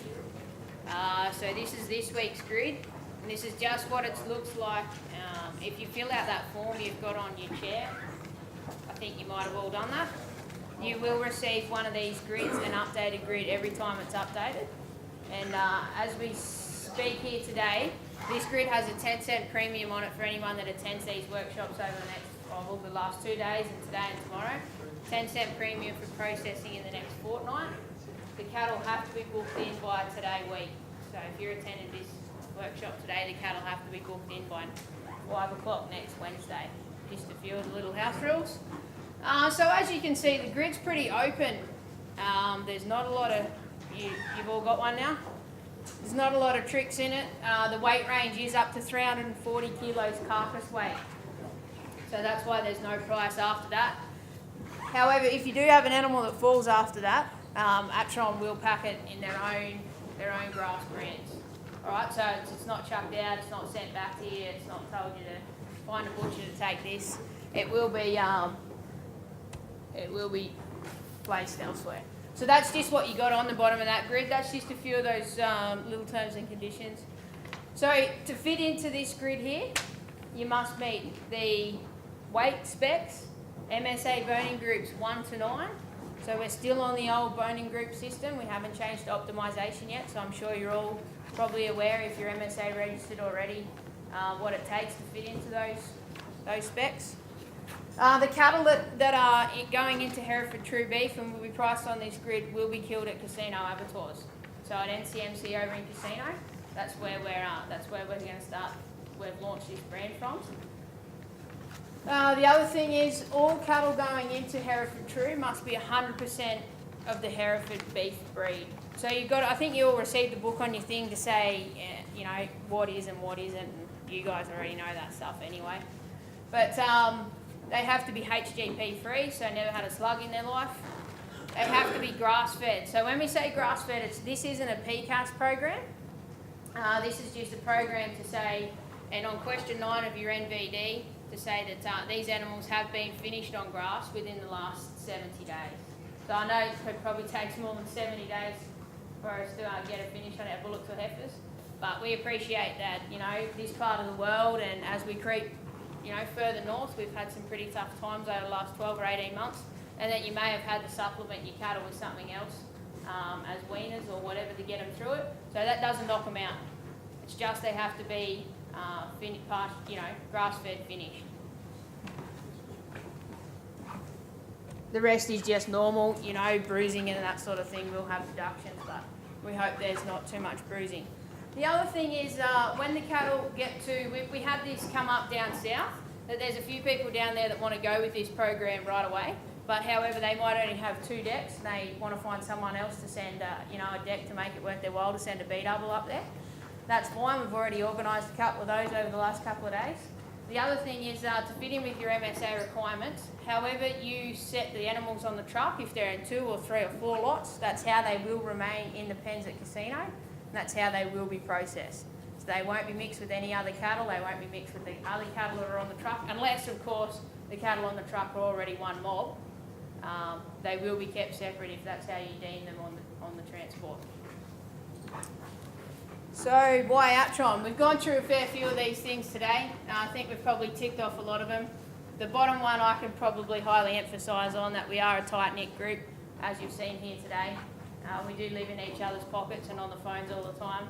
So, you know, we are a family run, although I'm not part of the family. I nearly almost could be.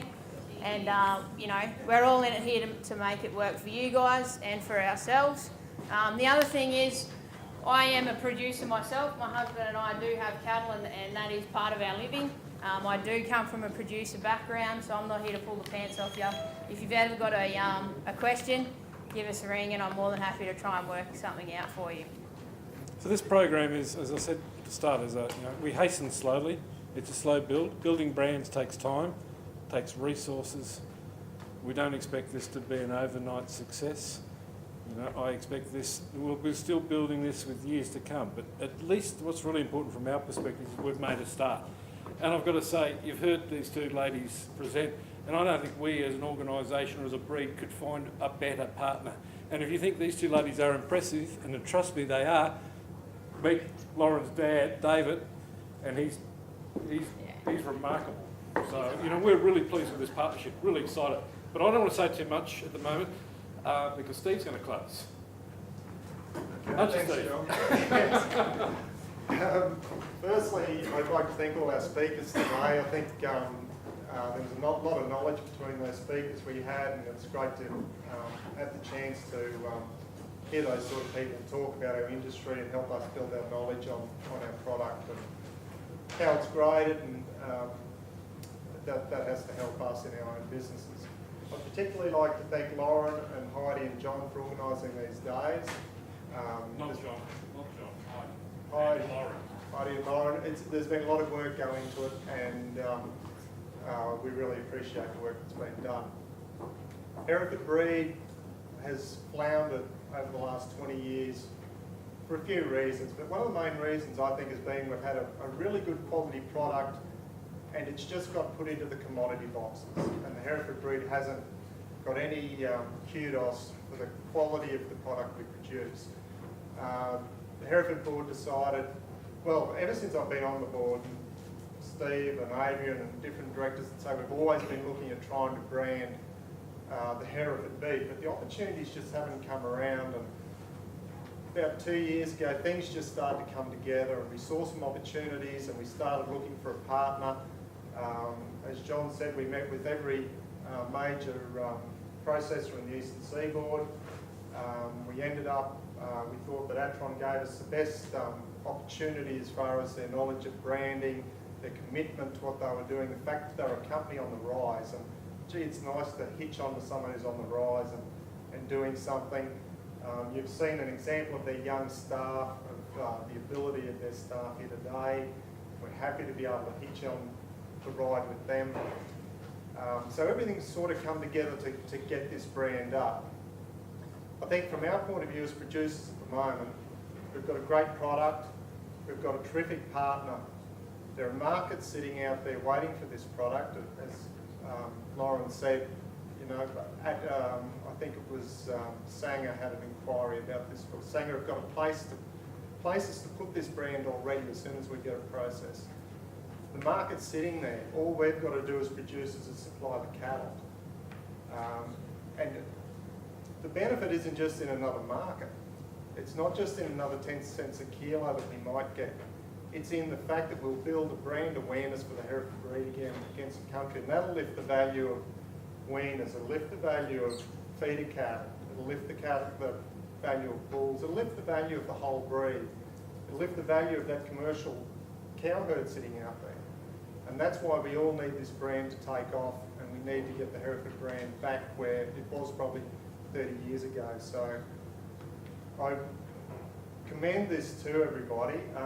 I thank Atron for being partners with us in this brand, and I hope everyone will really support this and give it a go, because it's, like I said, it's not just the 10 cents a kilo.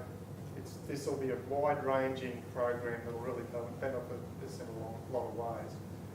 But thanks to everyone for coming today, and I hope everyone, agents here today, stud breeders, really push this through their commercial clients, and we try and get this thing moving and try and get some real value through this brand.